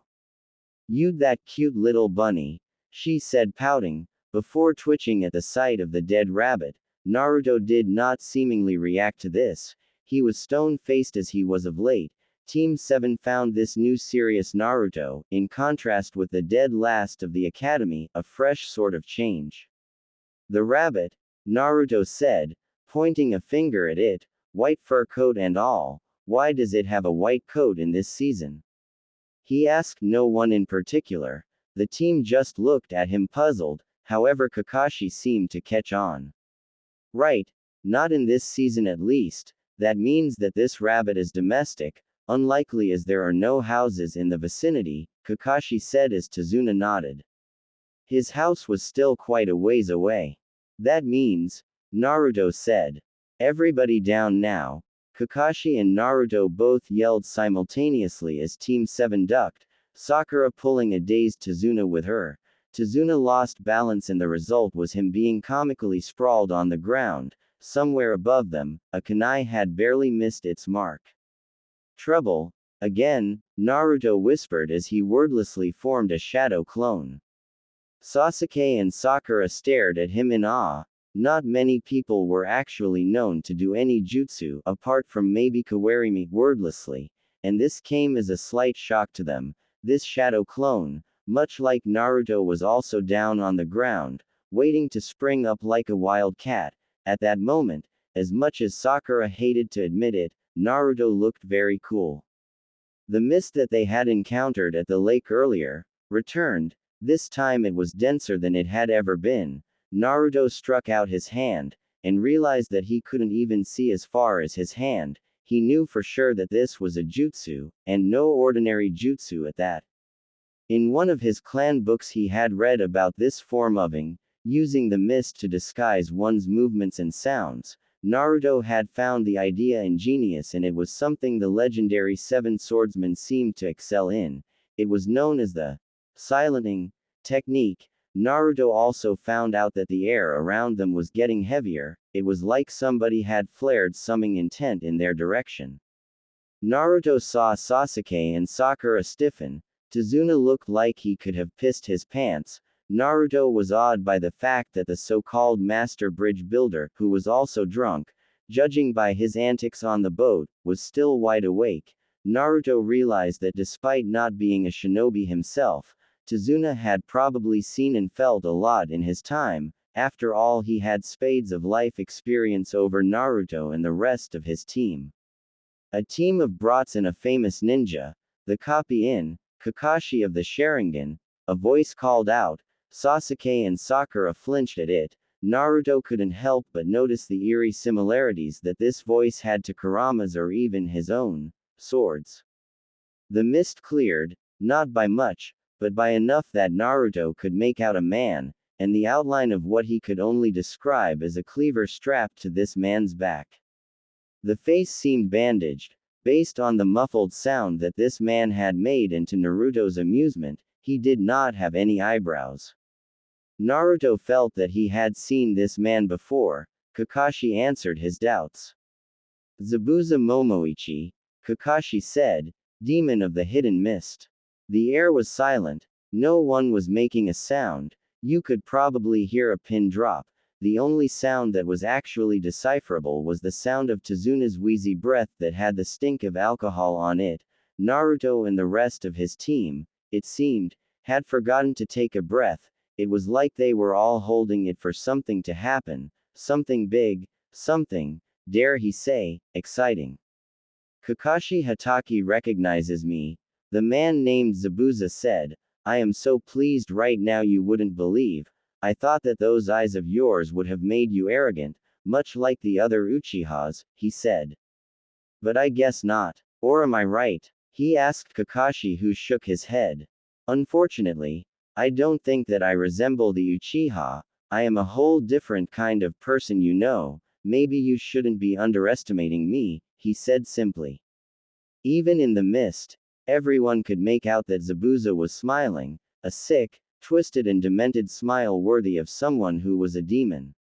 8 points. Zabuza's ominous voice rang from the mist. Larynx, spine, lungs, liver, jugular, subclavian artery, kidneys, heart, he said. Sasuke and Sakura stiffened even more. But there is so little time, Zabuza said, almost in a whine. Kakashi, do not waste what little I actually have. Hand over the bridge builder, Zabuza said as he formed some hand seals. Water clone jutsu, he said as 9 other identical Zabuzas rose from the ground. Apart from Naruto, who seemed unfazed, everybody else was now scared. Kakashi sighed. He would be forced to use it now. He uncovered his mask, to reveal a red eye with Tomo, 3 to be precise. Sasuke gasped while Naruto seemed surprised. Sakura did not seem to have a clue as to what was going on. Time seemed to stand still in the mist. Sasuke and Sakura could not move, until they heard what was probably the most reassuring thing they had ever heard in their short lives. Naruto, Sasuke, Sakura, do not panic. You are comrades. I do not leave my comrades. I will protect you. It was Kakashi. It was obvious that he would say something like that, even though the genin in his squad did not know it. Kakashi knew the pain of losing his teammates. His own sensei had sacrificed his life and one of his teammates, and Uchiha of all people would always live through him. He was in his eyes. His other teammate, the only person Kakashi had ever loved, had been driven insane thanks to the torture of the war. If anyone could say things like this to his teammates and fully understand them, it was Kakashi. Such drivel, Zabuza said as from nowhere he vanished before slashing through Kakashi, who dissolved. Zabuza smiled. Already used the Sharingan to copy my clone's EH. Zabuza said. the tinge of disdain clearly present in his voice. God, I hate that eye, don't you realize that nothing ever beats the original? He asked no one in particular. However, if someone would strain his eyes to look into the mist and its depths, they would see Kakashi behind Zabuza, kunai at his throat, ready to slash it in a moment's notice. It's over, Kakashi said to Zabuza, who laughed, even the laugh was slightly maniacal. No, it isn't, Zabuza said before dissolving, this had been a clone too. Another Zabuza clone emerged from the ground. Naruto groaned, it looked like he would need the eyes to keep seeing in the mist and he wanted a fight. How puny, Zabuza said, turning his attention to the kids. Are these the brats you swore you would protect Kakashi, these wannabe ninjas? He asked him, in a mocking tone. Kakashi glared at him. What do these kids even know? Zabuza continued. The sacrifices you need to make, for being what you are, a shinobi is nothing more than a tool, with one and only goal, to whoever the client asks to. In my opinion, none of you puny little brats are ninja till you make my bingo book, he said, and then began laughing, which unnerved everyone around him. Enough of this, Kakashi said before charging and engaging Zabuza in a taijutsu. Naruto had to admit that he had newfound respect for his teacher after seeing what he had been seeing. Not only did Kakashi manage to fight his way past the impeding mist, he did so by using a kunai to go through and try evading Zabuza's massive cleaver-like sword. And Kakashi was surprisingly holding up too. They fought for another minute, Kakashi not making any significant progress thanks to the giant cleaver that the man was carrying, stopping him in his tracks.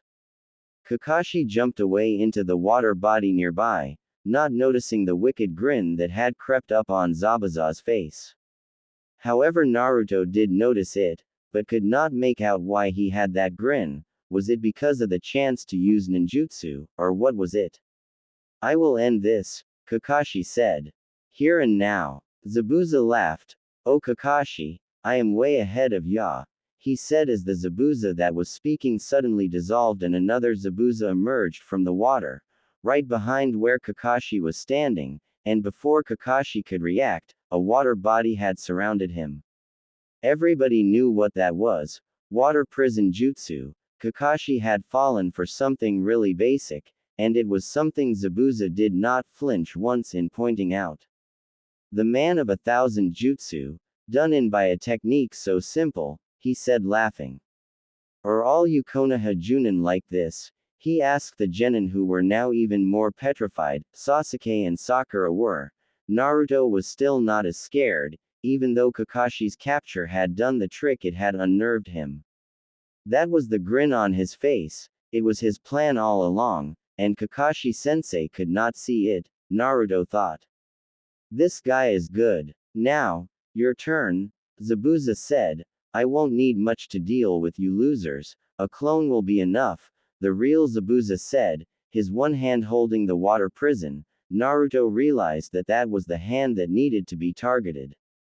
One of Zabuza's water clones stepped forward and stood facing them. Don't you think you shouldn't be underestimating us? Naruto asked Zabuza, who laughed. Again, the mist made it seem much more demonic than it actually was. Naruto was, however, unfazed by the whole thing. Aren't you afraid? He asked Naruto. I mean, come on, this is probably your first real mission. To die on your first real mission is a bummer. I know many who died on their first mission ever. Why'd them myself, Zabuza said. You could tell he was grinning like a madman. Naruto, Kakashi called out, finally gaining some sense. This is madness. Don't stay here. Run away with the team. The water clones can't go too far away. Don't worry about me, he said to Naruto, who scoffed. Kakashi was asking his teammates to abandon him. He had seen this all the time in the movies, however Kakashi's story wasn't gonna end in death. Zabuza, Naruto said, I know that you have a comrade here, I just found out, he said. It was true, The clone he had silently created had found a masked-wearing individual who had hit it with a Senbon and dispelled it, thus returning its memories to Naruto. Zabuza's eyes widened. It seemed like this was the first time he was surprised today, however, knowing Naruto, there would be some more. How could you possibly know, brat? Zabuza asked Naruto, who laughed, not much like a maniac but still, good enough. Naruto decided that he was going to mess with Zabuza's head and try angering him, hoping he could make a mistake so that Naruto would be able to free Kakashi without revealing much. He was already thanking his stars that Zabuza did not realize that his eyes were a dojutsu and were extremely powerful. What are you, the dumb demon of the mist? Naruto asked Zabuza, who looked enraged at that. I just bluffed. You took the bait, Naruto said, lying, and watching Zabuza seethe, angry at having been outsmarted by a kid. You are good kid, it's a shame I will have to you, he said. Naruto, however, smiled. Really? Actually, I was looking forward to having to battle that sword of yours with my own, Naruto said before taking out a sealing scroll and instantly passing some chakra through it, thus bringing out his sword. Zabuza paled. It was evident that he recognized that sword. After all, it was the sword that had blown away so many Kiri shinobi with its sheer power. Zabuza could not believe it. Kakashi and the rest of Team 7 were even more surprised. Since when did Naruto have a sword? Sakura was thinking about how cool Naruto had suddenly become, while Sasuke was wondering if having a sword like that could help him beat Itachi, and was thinking about asking his teammate about where he could pick up one of those. The sword of the bloody butterfly, Zabuza said, that was in the possession of Takeshi Uzumaki, brat. There is no way something so majestic could come into your hands, and anyway, what do you know about handling a Nodashi? Zabuza asked him, mockingly. Naruto smiled. Naruto-sama, so you finally use me, and it's against the Kubikiribocho. I shall enjoy this fight. Do not forget to channel chakra, and remember that I can also be used long-ranged, the sword said. Naruto nodded, but was amazed at the fact that Zabuza's sword was that famous, but then again, being the demon of the hidden mist came with its perks. Alright, but first let's get all clones out of the way, except one, Naruto said. Shinra Tensei, he said as a huge invisible wave seemed to erupt and knock out all the clones, except the one on the front of the water prison, protecting the original Zabuza, who wasn't so sure now about facing the kid. He knocked out all the clones in a single sweep. What the hell is this guy? Sakura and Sasuke had similar thoughts. How strong is this guy? And he was the dead last too. I can't slack off, Sasuke thought. Sakura had almost identical thoughts. And to think that I used to vilify him so much. I used to think he was a nobody, but by the looks of that move, only I am a nobody. Enough talking, let's fight, Naruto said as he suddenly disappeared from view, thanks to high speed, and reappeared just before the water clone. The clone barely got its sword up in time to defend itself from the inevitable slash of that sword. The atmosphere resounded with a huge clang, indicating the meeting of two swords. To the credit of Zabuza, his superior strength ensured that he stayed steady. What the hell? This guy is a beast. Even though he is a swordsman, he still did not move, not even a little, Naruto thought. Zabuza on the other hand was wondering if he had bitten off more than he could chew. What's your name, boy? He asked Naruto as they began a fierce kenjutsu battle, Naruto not being able to dispel the clone because of its presence over water, which was continuously reinforcing the clone and making sure that nothing happened to it. Zabuza was really good at it, but Naruto was able to fight at Zabuza's level. He was fast gaining some respect. Sakura and Sasuke were too wide-eyed at what Naruto was doing, but somehow they managed to cover their client. I thought I wasn't good enough to be in your bingo book, Naruto said as he slashed again. Zabuza kicked him away, something that required excellent timing. Naruto recovered and decided to show him what the sword of his could do. Alright Zabuza, enough, I grow weary of this, time to end it. Naruto drew back his sword and channeled chakra through it. The sword had a green tinge surrounding it. Butterfly shockwave, he said, letting out a huge slasher-shaped green bolt from the sword that was headed towards Zabuza. However, one Zabuza dodged it, the other was not too lucky. The slasher barely stopped close to the original Zabuza and dispelled. However, the energy that was in the wave knocked over Zabuza, who no longer had his hand in the prison of Kakashi. Kakashi was now thanking his stars as he stepped away, looking a bit frazzled but otherwise unharmed. He was trained to hold his breath for longer periods of time, and this was really nothing to him at all. Thanks Naruto, maybe next time you could listen to what I say and do that instead, Kakashi said to Naruto. Naruto looked at him and smiled. I don't abandon teammates, Kakashi-sensei, he said simply. At that moment, Kakashi saw his best friend Obito in Naruto, and smiled. Okay then, Kakashi said, Zabuza, I slipped up once, I needed that, now you will see what it's like when I go at a full pace. Naruto, take a step back, he said to Naruto, who groaned. Now, Kakashi said, sternly, and Naruto obeyed, shocked by the tone in his voice. Okay then sensei, I leave you to him, although I would have loved to have fought this guy, Naruto said to Kakashi. His tone displayed his longing, and Kakashi was convinced that Naruto actually really wanted to fight Zabuza. Naruto was sealing his sword away as Kakashi and Zabuza looked at him, almost repulsed at the way he had effectively freed Kakashi from the confines of his prison. That kid made it look like it was way too easy, and on top of that, he also sensed that I am not alone. I wonder what else this kid will show. Naruto played the part of unfazed ninja correctly. He did not seem to give a damn about what was happening. He ignored the shocked looks on Sakura and Sasuke's faces and definitely did not pay attention to Kakashi or Zabuza's stare. It was like he was in the zone, and he wanted to hurt someone, that someone being Zabuza of the Mist, or formerly of the Mist. Now this is a total drag, Naruto said, doing his best Shikamaru impression. But Zabuza, the right thing to do in this situation would be to walk away. You have no idea what I can do. Yes, there is more, Naruto said upon looking at Zabuza's eyes that were raised at that comment. To run away would be extremely disgraceful for someone like me. Naruto was it. Tell me, do you belong to any clan? And how the hell do you have that sword in your hands? There is no way you should be able to hold it, at least not unless you are related to Takeshi and he bequeathed it to you, Zabuza said. Naruto laughed. The deductions were spot on, so Zabuza was also smart along with being psychotic and extremely dangerous.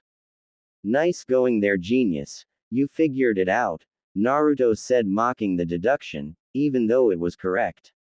Now I'll tell you my name, only once, and I want you to remember it, because I have a feeling that I am going into your bingo book, Naruto said, smiling. Zabuza was visibly fuming. The kid was too much of a smart for anyone's good.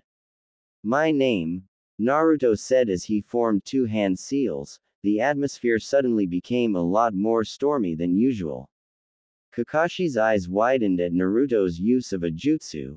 He recognized it instantly, of course, but to use only two hand seals to do it, that was insane. No one he knew apart from the Nadaime was known to perform jutsu with such control that it barely required a hand seal. Wind release. Tornado of doom. The atmosphere around them with storm clouds suddenly cleared as a tornado of wind came descending down on Zabuza, and captured him. It seemed to begin slicing him, but Zabuza was no slouch. He had managed to substitute himself out of harm's way in such a good way that he had everyone convinced that he was done for. However, Naruto noticed Zabuza escape. He also saw where he went.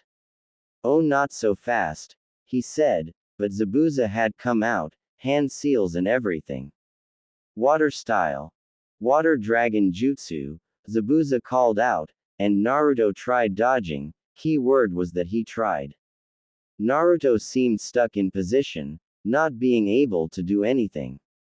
What the? I can't move.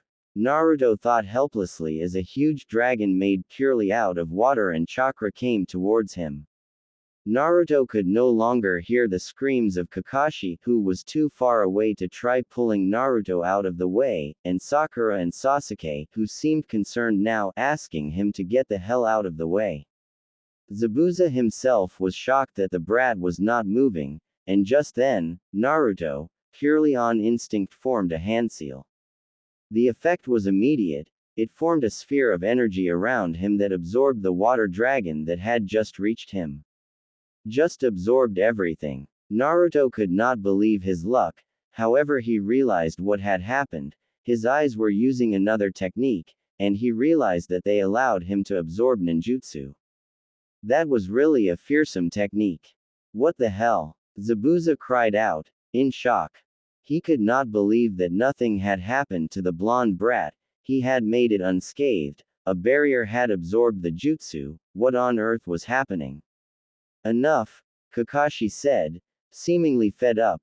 No one seemed to have noticed that Kakashi was taking the advantage the moment had presented him and had formed a huge water dragon that rivaled Zabuza's and had sent it right back at him.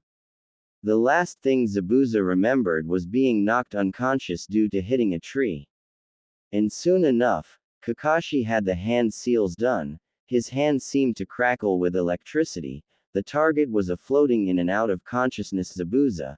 However, before he could do anything, a Senbon struck Zabuza, who was dead. A person in a hunter nin mask was standing among the trees and charged towards Zabuza and got there in an instant. Recognition passed Naruto's face as he knew where he had seen the person before. Stop! He called out, rushing towards the nin, but the ninja had taken Zabuza's body and disappeared. Naruto turned around to see an angry Kakashi looking at him. We need to talk. What the hell were you thinking? Not only did you disobey me when I asked you to run, you also jumped into a battle I told you to stay away from. I thought you were smarter than that, Naruto. What the hell is wrong with you? Kakashi asked him. They were at Tazuna's house, where they were greeted by Tazuna's attractive, to Kakashi daughter and a really moody grandson that no one seemed to know how to behave with. Inari apparently, ever since his father's death, was really fragile. Being around him was akin to walking on eggshells, and no one wanted to deal with that kind of thing. On the other hand, Tsunami, Tazuna's daughter, was an attractive young woman who had already seen enough trouble to last a civilian a lifetime. Naruto's heart sunk when he realized that the father Inari had lost was actually Kaiza. Tazuna then told them about Kaiza's tale and how he was publicly humiliated by Gato, and how Inari was never the same. Kakashi had put off all discussions about Naruto's actions on the battlefield for later, and now at night, when Sakura was not present, she was in the other room, and Sasuke was only pretending to be asleep. The two were talking. Wake up, Sasuke. Don't insult me by pretending to be asleep. You need to hear this, because I doubt Sakura would do something like this. You, on the other hand, I don't trust, Kakashi said. Sasuke gulped, partly out of amazement that his acting had been caught. He needed to work on that a little bit more. Power is supposed to be used responsibly, and what the hell were you thinking not trying to dodge the water dragon? Do you have any idea what could have happened? Do you have a clue? Kakashi asked Naruto. Naruto nodded. I was stuck, sensei. You know, these eyes, they do that whenever I discover something new happening, and did you really expect us to abandon you? He asked Kakashi, who softened upon hearing this, though he remained a bit stern, telling Sasuke and Naruto that they needed to be stronger because the next time they would face Zabuza, he would have his accomplice with him. Kakashi had then left, leaving Sasuke and Naruto in the room all alone. Sasuke was staring at Naruto, which was causing Naruto to fidget. Sasuke, Naruto said, are you in love with me or something? Quit staring at me like that, he said to Sasuke, who looked pissed off when Naruto raised doubts on his. Naruto, I need a sword like yours, where do you think I can find one? He asked Naruto. Naruto raised his eyebrow. I thought you were gonna ask me for mine, or demand it, he said to Sasuke. This was exactly what Naruto felt would have happened. Sasuke, however, looked puzzled. You know, I am proud that I am Uchiha and everything, and I do think that my clan was the best. I really don't think I should be allowed to have whatever I want, Sasuke said. We aren't that influential, no one is, he said. Naruto nodded, smiling. Well, to tell you where to get a sword like that, well, this one was my grandfather's. I can't tell you where I got it since I don't know, Naruto said, lying. But I can tell you that if you deserve a sword, you will get one, Naruto said to him. Sasuke looked puzzled at Naruto. Sasuke, I know you wanna your brother, Naruto said, but I need you to consider the cycle of revenge. You see, revenge will only beget revenge. You won't be satisfied once you do him, which I know you will, Naruto said, causing Sasuke to smile at Naruto's confidence in him. I need you to know that if we remain a team, we want to be there helping you do it. There is no shame in asking for help, Naruto said. Sasuke looked at Naruto, wondering where this was all coming from. Anyway, sweet dreams, I gotta go hit the hay, Naruto said as he jumped into his bed. Sasuke continued staring at him. This guy is weird. Today we are going to learn how to climb a tree, Kakashi said to the assembled Team 7 in the forest. They had made it there after eating a breakfast and trying to ward off Kakashi from flirting with Tsunami throughout it.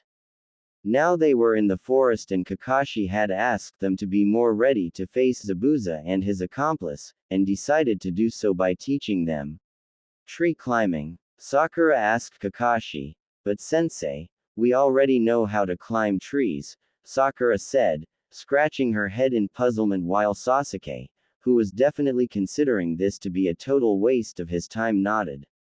He means without your hands. Look, Naruto said before walking up the tree and walking right back down. Kakashi gasped, but realized that knowing Naruto, he had probably done this a long time ago. Focus chakra on your feet and try climbing the tree. It's really easy. You guys will get the hang of it in no time, Naruto said before giving Sakura and Sasuke a kunai and telling them to mark their progress. Kakashi stared at Naruto. You know, I would appreciate it if you let me teach my students, Kakashi said, glaring at Naruto, who smirked. Oh come on man, I know water walking too, so why don't you sit down and read your orange book? I'll take a walk, he said to Kakashi, who smirked, realizing that this was a rare opportunity to catch up on his reading on the mission. He sighed contentedly as he pulled out his book and began reading it, happy that Naruto had given him the chance to do that. Naruto, on the other hand, had taken a walk and come rather far away. He was almost considering going back to his native village and checking it out one more time, but realized that that would take some time. He decided that he would do pretty much nothing and just lounge about and consider this to be his free day. He sat down cross-legged and began wondering about the abilities of his eyes so far. He had control over gravity, he could summon animals, he could bring people back to life and interrogate them, and he could absorb ninjutsu. He wondered what else these eyes could let him do. Naruto found it scary but realized that he had a lot to live up to and an unknown enemy to face. His father had said that Naruto would find out in due time when his mother would meet him, but when would she meet him? It was all really unclear at this point. Kit, maybe you should consider training in that demonic chakra now. I mean, as far as I know, you can go to about 3 tails before giving in. We need more than that, Kurama said to him. Naruto nodded. You are right, time to get started on that, he said. He got up and was getting ready to train when he saw a beautiful-looking girl walk into the clearing he was in. She looked at him and smiled. Naruto began sweating. Holy shit, she is better than all girls in the academy. It's scary what Ino or Sakura would do to me if they found out that I had seen a woman who I thought was prettier than them. He shuddered. He could hear the fox inside him laughing. Just then recognition struck. The girl in front of him felt familiar, and he knew just who it was. Hello, the girl said to him. Naruto smiled and hello Ed right back. Are you new here? I haven't seen you in the wave, she said to him. Naruto did not say anything but looked at her. Oh, but you have. Didn't you manage to dispel my shadow clone with an ice Senbon? Naruto asked her, and the girl in front of him stiffened. Easy, Naruto said, you won't defeat me so easily, you know, plus I don't want to take you with me. Actually I do, but not in the way you think I do, Naruto said to her. The girl raised her eyebrow. Tell your master that I wanna cut a deal, Naruto said to her. The girl looked at him puzzled. Somewhere in a mecha gear, a man in an orange mask with swirls on him was on one of the tallest buildings in the village, staring impassively at the surroundings. The man was absolutely still, not moving even a little bit, just staring into the sunset. Just then, from the ground beside him rose a creature that was half black and half white, with a Venus flytrap-shaped thing on his head. Toby, the man said to him. The orange-masked person turned and nodded his head. What have you found, Zetsu? Toby asked the flytrap. All of them are alive. One is in Konoha, one is in Suna, one is in Taki, two are in Kumo, one of them is Yagura of course, the Mizukage himself, the rest are all exiled and locations vary but they are easily traceable, Zetsu said. Toby nodded upon hearing this. This was good news. What about members? I did my job. I have Nagato and his girlfriend working for me. They were hard to convince, but I did it, he said to Zetsu. I have two more potential members, Yagura himself and Itachi Uchiha, who I helped withing off his entire clan. Yagura would do something like that willingly. And what about Sasuke? I thought the plan was for him to destroy Konoha, Zetsu said to Toby, who nodded. It still is, but when you plan for that long, things go all south sometimes, and we need to take some precautions. Itachi needs to join us, and I know that he is working as a spy, but he will be dead long before he can actually do something to hinder our goals. Why do you think I am moving so late? Toby asked Zetsu, who began laughing. Conniving, Toby, that is just like you, Zetsu said, grinning. Let's hope that our old friend Orochimaru does exactly what we think he is going to do, Toby continued. Zetsu stared at him without saying much until Toby spoke again. I meant, he has to move after Sasuke and bite him. We have to make sure that he does that, and if he doesn't we need to make sure that there is backup, he said to Zetsu, who nodded. I will go and try finding Sasori and Kakuzu. They might be interested in this organization after all, Zetsu said, and dissolved upon seeing the masked man nod. Toby stared at the moon that had just begun its rise. You wanna cut a deal? Haku asked Naruto, incredulous that the blonde ninja would even suggest something like that to her. She and her master Zabuza had no reason whatsoever to accept whatever Naruto had to say to them. Naruto merely nodded, ignoring the disbelief in Haku's voice. It seemed like he was pretty desperate. I know about your defection, I know about your bloodline purges in Kiri, and I know about your clan, the Yuki clan, well known for their ice release techniques, Naruto said. I think we can help each other here. Plus I know about people like Gato, and I know that he is just waiting to screw you over when there is nothing you can do about it. So how about it? Will you shake my hand? Naruto said before extending his right hand towards Haku, who looked at it like it was an animal in the zoo. No, I cannot trust you, she said simply. Naruto smiled, shaking his head. I knew it wouldn't be so easy, but I can be very persuasive, Naruto said smiling, and was puzzled when he saw Haku blushing. What the hell? Why is she blushing? Naruto thought to himself, his puzzlement increasing with every passing second. Haku recovered quickly though. What do you mean by that? Haku asked Naruto, who looked at her like she was not from this planet. Well, maybe I should tell you what I can do, but you already know, the way I thrashed your master around like he was a nobody, Naruto said, sounding more smug than he had hoped to come off while saying that. Plus, you know I can you right now and then who will go and wake up Master Zabuza I am sure Gato will pay no attention before finishing you off and get his job done for free. Do you know how much you guys charge him? Naruto asked her. Her eyes widened. Both of them knew that she was in no condition to take him on right now. She did not have her Senbon and she did not want to show off her bloodline, but maybe she would have to bring it out right about now. Now, Konoha is the place both of you wanna go to.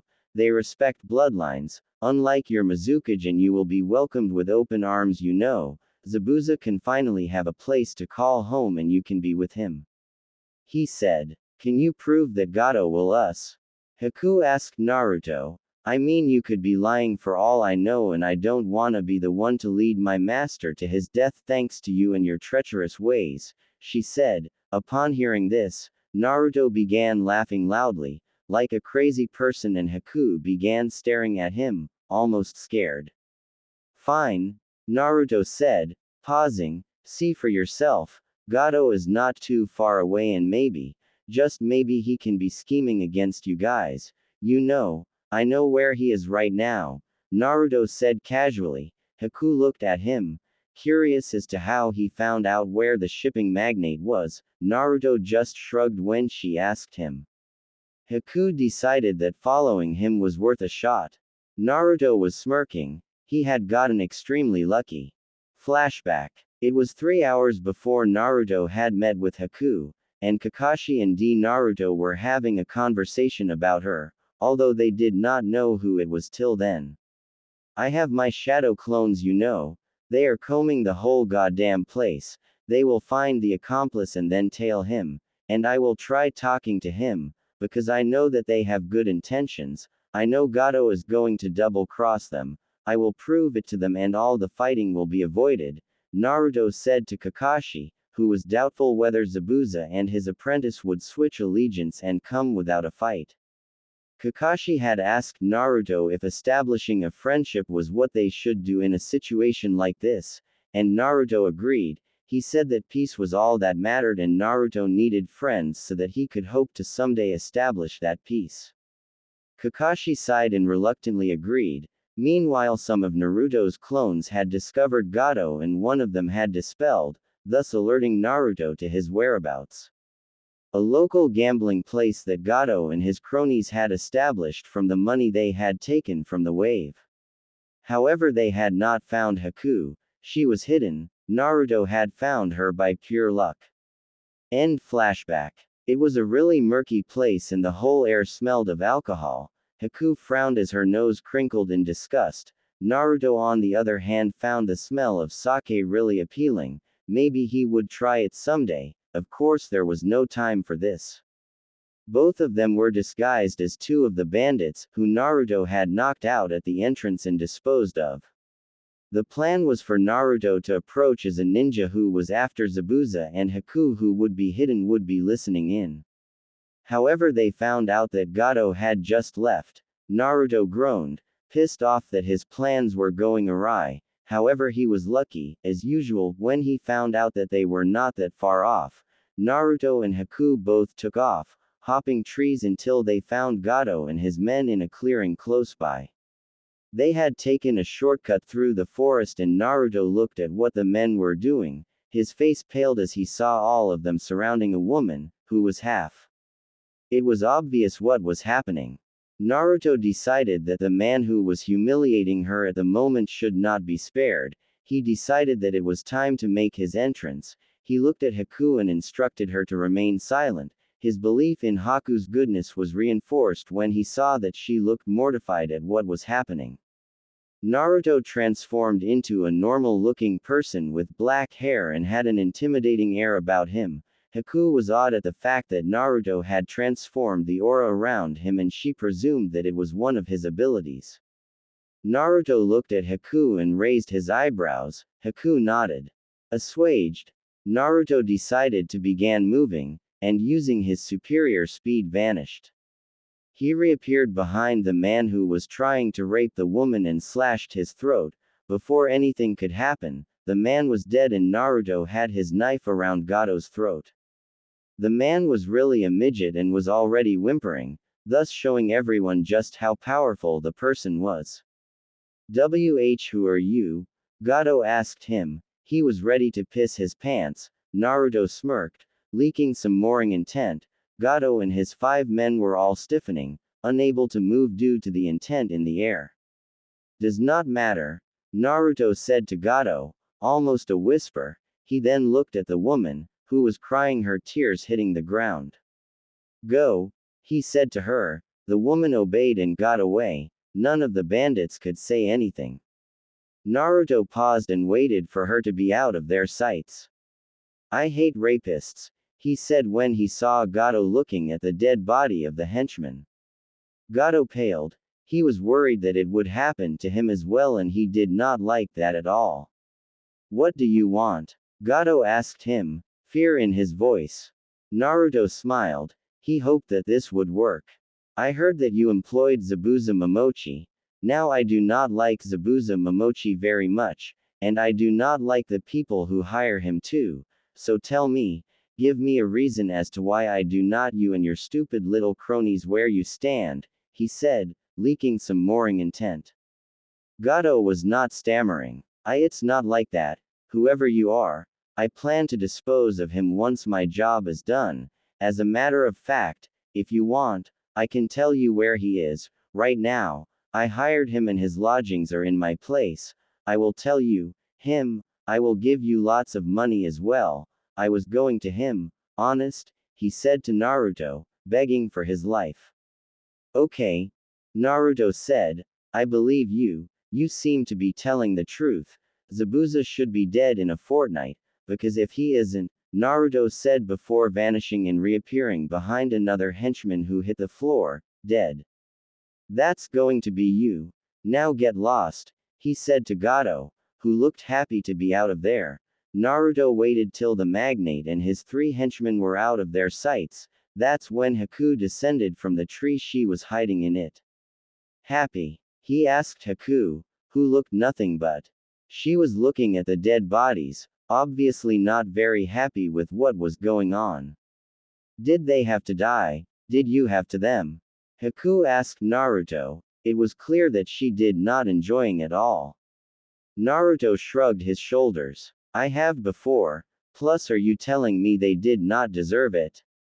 He asked Haku. These scumbags will always disrupt peace, plus that woman was precious to someone, I couldn't let her be insulted like that. They deserve to die, he said, before spitting at the body of one of the bandits. Now listen to me Haku, I am strong, you can see that, I can you effortlessly, however convince your master, tell him that he can join us in Konoha, where he will be happy, and you will not be hunted down, can you do that? He asked her. Haku nodded. Good. Naruto said to her, now you should be on your way, go heal Zabuza, and meet me in the same place tomorrow, alright? He asked Haku, who nodded. Why help us? Haku asked Naruto before he could shunshin away. Naruto looked at her and shrugged. I know you, I could sense the goodness about you, even Zabuza was not very fond of us. You were on a job, and I know the person who hired you was despicable. I knew you would be double-crossed, no wonder I had my clones track you. Although they could not locate you, I guess it's a good thing that we ran into each other he said to her, and watched her eyes widen. Plus, there are some other selfish reasons, he said before bringing both his hands together and focusing chakra. Haku's wide eyes went wider when she saw what Naruto was actually doing. He had formed a block of ice. Haku stumbled as she took a step back. Was Naruto a relative? Bye, Naruto said to her before shunshining away. It worked. Naruto said to Kakashi. It had been 2 days since Naruto had convinced Haku, and she had taken Naruto to their hideout where he had met with Zabuza. His conversation with Zabuza had gone the same way as it had with Haku. Zabuza was angered that Gato would dishonor their pact in such a manner, and agreed. They decided to finish Gato for once and for all, and Zabuza decided that at least for a while, he would come to Konoha. Despite what it looked like, Haku was like his daughter and he had wanted her to be safe, and he agreed that Konoha would be the safest of the villages, and she would be accepted because she wasn't a missing nin like him. Kakashi smiled. Naruto's charisma had come from his father. Both of them had an air about them that made you think that they knew what they were doing, even though they probably didn't. To convince Gato we will fight. Zabuza wanted to try defeating me again. It will be a harmless spar. He will take on you first, while Haku wants to see if my ice bloodline is as good as hers, and she wants to see what I can do with it. Keep Sasuke and Sakura in the dark. We might be able to hide our Abelites, however Sakura and Sasuke might give it away, and while I hate lying to them, it has to be done to them, he said to Kakashi, who nodded. Fine. I will train them. You wanna help out? He asked Naruto, who nodded. Yeah. Sakura can use some basic genjutsu, I guess. Maybe you should have Kurenai teach her when we do get back from this mission. You can train Sasuke in some fire jutsu before he unlocks the Sharingan, he said to Kakashi, who nodded. An hour later they found themselves in the clearing. Naruto had been instructing Sakura in doing some basic genjutsu. Today he was teach her flower petal escape technique which could help hide Tazuna and herself if she was threatened. Much to Naruto's delight, Sakura's perfect chakra control had caused her to get a hang of that technique relatively easily. Sasuke was being taught the exploding flame shots by Kakashi. Sasuke had an affinity for fire and lightning. Every Uchiha had fire release while Sasuke also had lightning. However, Kakashi was not teaching Sasuke the Chidori yet. He wanted to wait for a while, so they had to settle for this technique. Naruto smiled. Their training was coming along nicely. They would be able to put up a nice fight and impress Zabuza.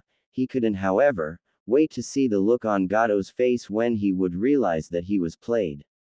Itachi Uchiha sighed as he stared at the plate of dango that he was eating. He did not want to eat much these days. His job as a spy had led him away from the one person that he loved more than anybody else in the world, his own brother.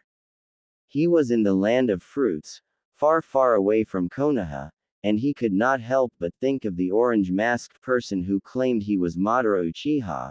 Itachi could not believe that the man, who was literally a god among men, was still alive. At least that was what it seemed to be. Madara, or whoever the man was, seemed to suspect that Itachi would work as a spy for the Hokage, and Itachi was worried. He had planned to start a new organization and Itachi could possibly be recruited.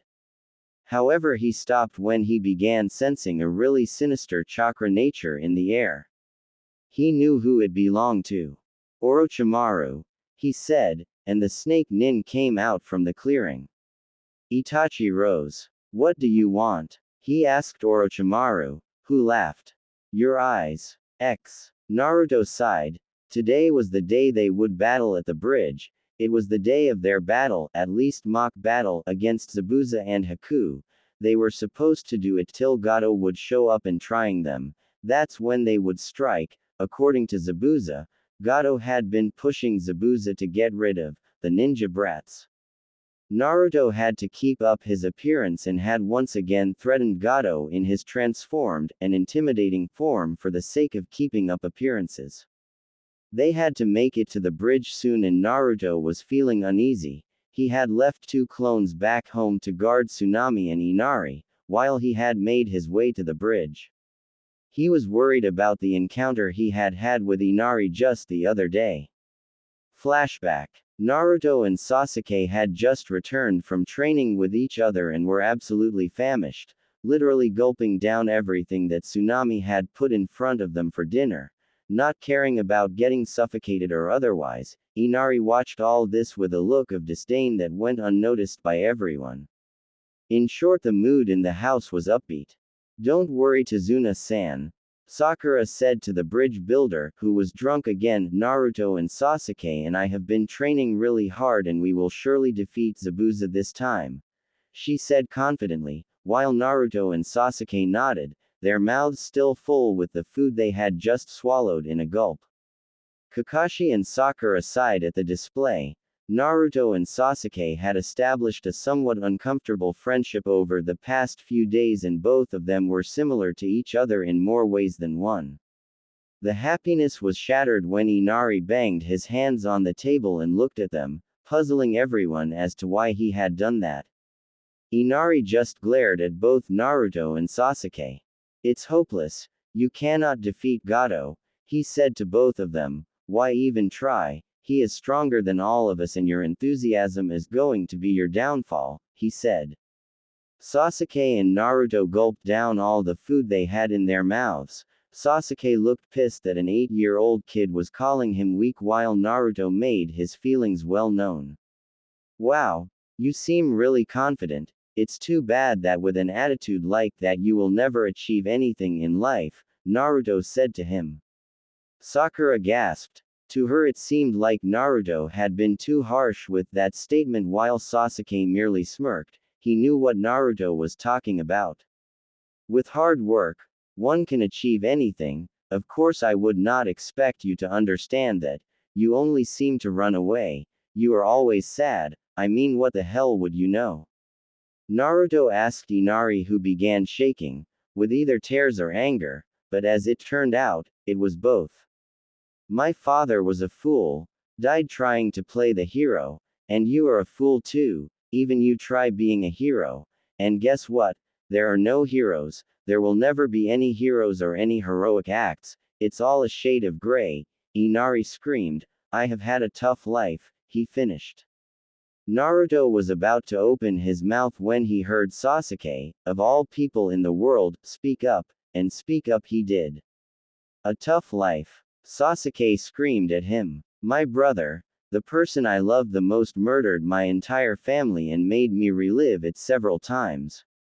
Over and over again, and told me he did it to test his powers. He ruined my life, completely shattered all hopes I had of having a normal life, and Naruto here has been attacked and hated by the village he lives in for reasons that no one knows, yet he smiles and goes on with his life. So don't give me that bullshit about having lead a tough life, Sasuke said to him before resuming his silence. Disgraceful. You are nothing like your father Inari. Matter of fact, if I was your dad, I would be ashamed of you right now, he said to Inari, who teared up and left in a hurry. End flashback. Naruto shrugged off the encounter he had had with Inari and concentrated on what was happening in front of him right now. They were at the bridge and Zabuza and Haku had made their presence known from the mist that was enveloping the whole bridge, completely surrounding the whole area, making it impossible for them to see anything whatsoever. Stronger than ever, Naruto asked Zabuza, who snorted. Haku was looking forward to fighting you, brat. You have no chance, although I would like to know how you came to possess the ice bloodline, he said to Naruto. Surprise, Naruto said to him, which caused Zabuza to snort. You seem to kid, now go and fight her, he said to Naruto, who nodded and vanished. Haku was meanwhile talking to Sasuke. You might be extremely cute, but that does not mean that I will go easy on you, because I like being on top of everything, and I shall come out on top in our encounter too, she said to Sasuke, who was blushing. Naruto, who had just appeared from nowhere, saw Sasuke looking positively red-faced. He had to focus a lot of chakra into his eyes to see that clearly, and he was now feeling glad that he had taken that pain, because this was extremely rare. Sasuke, the emo king, was blushing. Who the hell is this girl, and why is she so pretty? Sasuke thought to himself before stopping, and his face turning pale. Wait, I am not supposed to feel that way, he said loud enough for Naruto and Haku to hear him. Naruto just looked at Sasuke as though he was from another planet. What the hell, Sasuke? He asked Naruto. Haku is flirting with Sasuke. Actually, I think their pairing will be awesome, he thought to himself. Enough talk, now we fight, Haku said as she launched a Senbon. Naruto moved away and so did Sasuke, whose eyes were now red-colored with two tomo in them. So you activated the Sharingan? Naruto asked Sasuke. When? Yesterday night. After my outburst, Sasuke said, grinning, I feel great, let's see how good these eyes are, shall we? He asked Naruto, who nodded. Haku suddenly appeared behind Sasuke and kicked him, however Sasuke barely got a hand to it in time. His Sharingan saving him from near disaster, while Naruto grinned appreciatively. You are fast, he said to Haku, who smiled, although Naruto could not see it. She then charged Naruto, who sidestepped her and made it look like he was sleeping, at least it looked that way with the ease that he was moving with. He struck out a palm at Haku, who dodged it effortlessly too. Not bad, he said to Haku, let's see what you do about this, he said as he stepped back and formed some hand seals, before wordlessly sending out balls of ice at Haku, who barely dodged them. Nice, she said, you have decent control over the ice, but let's see you dodge this, she said as she formed some hand seals. Ice style. Ice disc technique, she called out, as there was a whizzing sound in the air. However, Naruto could not see anything, and he activated his eyes, focusing some more chakra towards his eyes when he saw almost transparent, sharp ice discs coming towards him. Sasuke, whose Sharingan had seen it all, managed to pull Naruto out of the way. Dobi, what the hell are you doing, man? Do I have to pull you out of everything like that? He asked Naruto, who sighed in relief. He had taken this too lightly. The mist had forced him to activate his Rinnegan. Listen, Haku, I don't care how beautiful you are. I will get you. Fear my wrath, Sasuke said as Naruto looked at him, wondering if he was showboating right now. Fire style. Phoenix flower jutsu, he said, shooting out balls of fire towards Haku, who dodged all of them. Haku substituted herself with a block of ice, which made Sasuke groan. Meanwhile, Kakashi and Zabuza were involved in a fierce battle, or spar. Zabuza had to admit that Kakashi was a really talented shinobi, who was holding his own against Zabuza. You are good, maybe your students are as good as you are. He asked Kakashi. Don't underestimate them, that might just be the last thing you do, he said to Zabuza, who laughed. The blondie is fearsome, I will admit, but I don't think he is too experienced, he is a little too naive for my tastes, Zabuza said as his cleaver clashed with Kakashi, who turned out to be a shadow clone. Are you taking advantage of his naivety? Kakashi asked Zabuza. He had just materialized behind him and had a kunai to Zabuza's throat. He wasn't slashing, he was not supposed to. Nah, Zabuza said before dissolving into water. It was a water loan, and Kakashi sighed, berating himself for thinking that he had won already. However, he dodged in time, avoiding a giant sword slashing. He began sweating. Zabuza was really good. So why join us? Kakashi asked Zabuza, who sort of shrugged. Both of them were standing at a distance. Look, I love Haku, okay, like a daughter. I took her in and raised her to be a tool, but I realized that she'd won me over. She changed my heart, and I am tired of putting her in danger like this. I know that she will be safe there. I am doing this for her. I want her to have a great life, Zabuza said as Kakashi looked on, shocked at what Zabuza had just said. Plus she thinks that the black-haired kid is cute, he said to Kakashi, whose sweat dropped. She should join the club, Kakashi thought. Enough of this sappy bullshit, let's fight now, Zabuza said as he charged Kakashi again. Half an hour later. Alright, Haku, it's time, Naruto said, They were trapped in Haku's demonic ice mirrors, and Naruto was sorely tempted to use the Preta path and absorb the ice needles, but he didn't want to. Sasuke too was looking a little worse for wear. Sasuke, Inari seems to have got our message. He is gathering the villagers. Gato is on his way now, he said to Sasuke, who looked puzzled. He suddenly noticed that the mirrors around him had melted away and Naruto had a hand on Sasuke's shoulder. Relax, I'll tell you about it. Focus, she's on our side, he said to her. Zabuza and Kakashi had both made their way towards where they all were.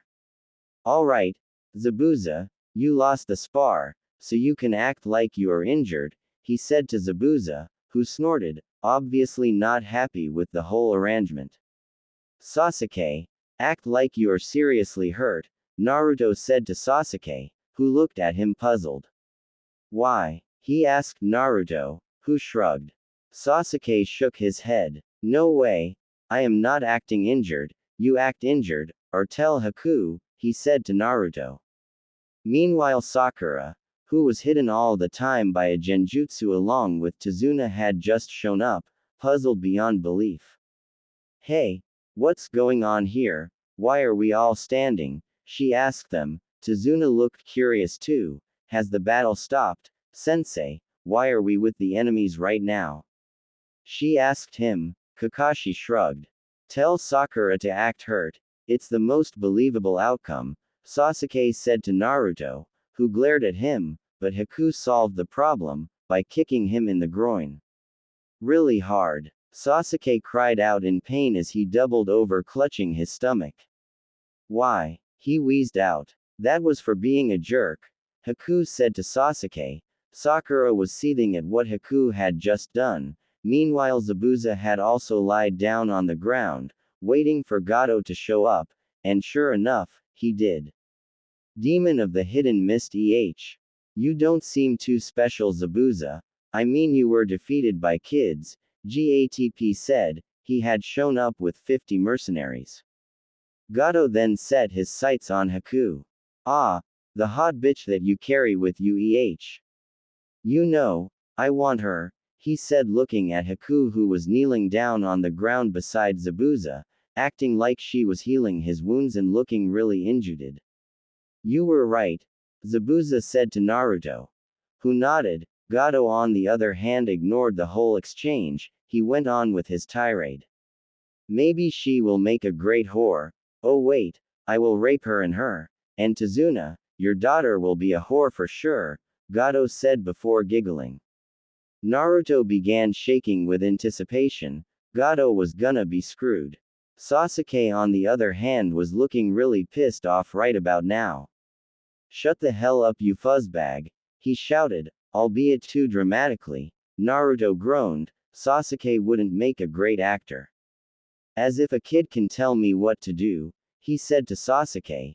You like the whore? Well, maybe I'll do it in front of you, he said, laughing as his mercenaries laughed along with him. I would like to see you try, Zabuza said as he got up, giving up the act, looking as fresh as ever. Haku got up too, and Naruto from 50 shadow clones. Gato paled. The look in his eyes was similar to what many people look like when they see their deaths approaching. It was all an act, Zabuza said as he charged towards Gato, who was paralyzed with fear. 5 bloody minutes later, it was all over. Inari and the villagers had shown up later. Inari had managed to gather the support of all the villagers, and this had gained looks of appreciation from Naruto and of all people Sasuke. Naruto also found out that Zabuza had no intention of joining Konoha. Why stay a missing nin? Come on, you said Haku was your daughter, don't you wanna be with her? Naruto asked him. Zabuza sighed. I would love to, Naruto, but I have a job to do. I have to gather support for the rebellion. Please, take Haku with you and take care of her, he said to Kakashi, who nodded. Zabuza-sama, please, I shall come with you, Haku said to Zabuza, who refused. Haku, I order you to go to Konoha and lead a good life. Just tell the Hokage that I might visit and that I won't any Konoha ninja if I find them, he said to her. She nodded. I'll miss you, she said to him, tearing up. Naruto was pretty sure that Zabuza was also about to cry. I don't deserve you, Haku, Zabuza said to her, as he smiled. Well, I'll be on my way, take care, and once the rebellion is successful, I will visit you, he said to her. Haku nodded. Zabuza then shunshined away as Haku broke down in tears. The next week was spent completing the bridge. The villagers, bolstered by Inari and Tazuna, had began working hard at completing the bridge. Haku and Sasuke spent that time together.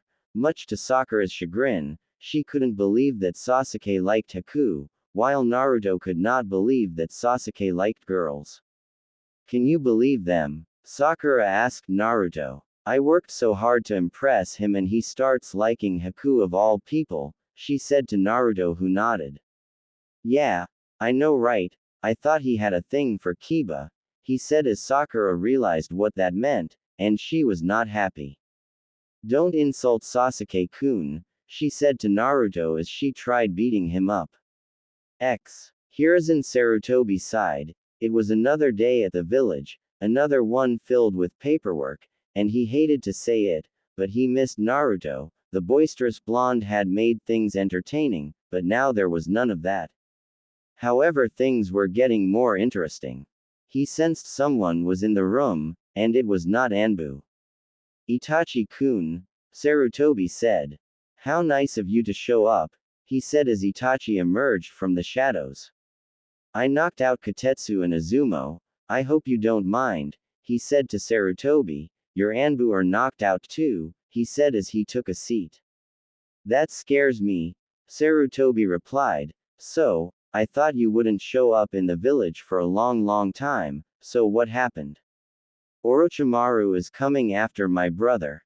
His sights are on the Sharingan, and he wants to invade Konoha, Itachi said as Sarutobi paled. This was not good news at all. He came after my eyes, but I managed to escape.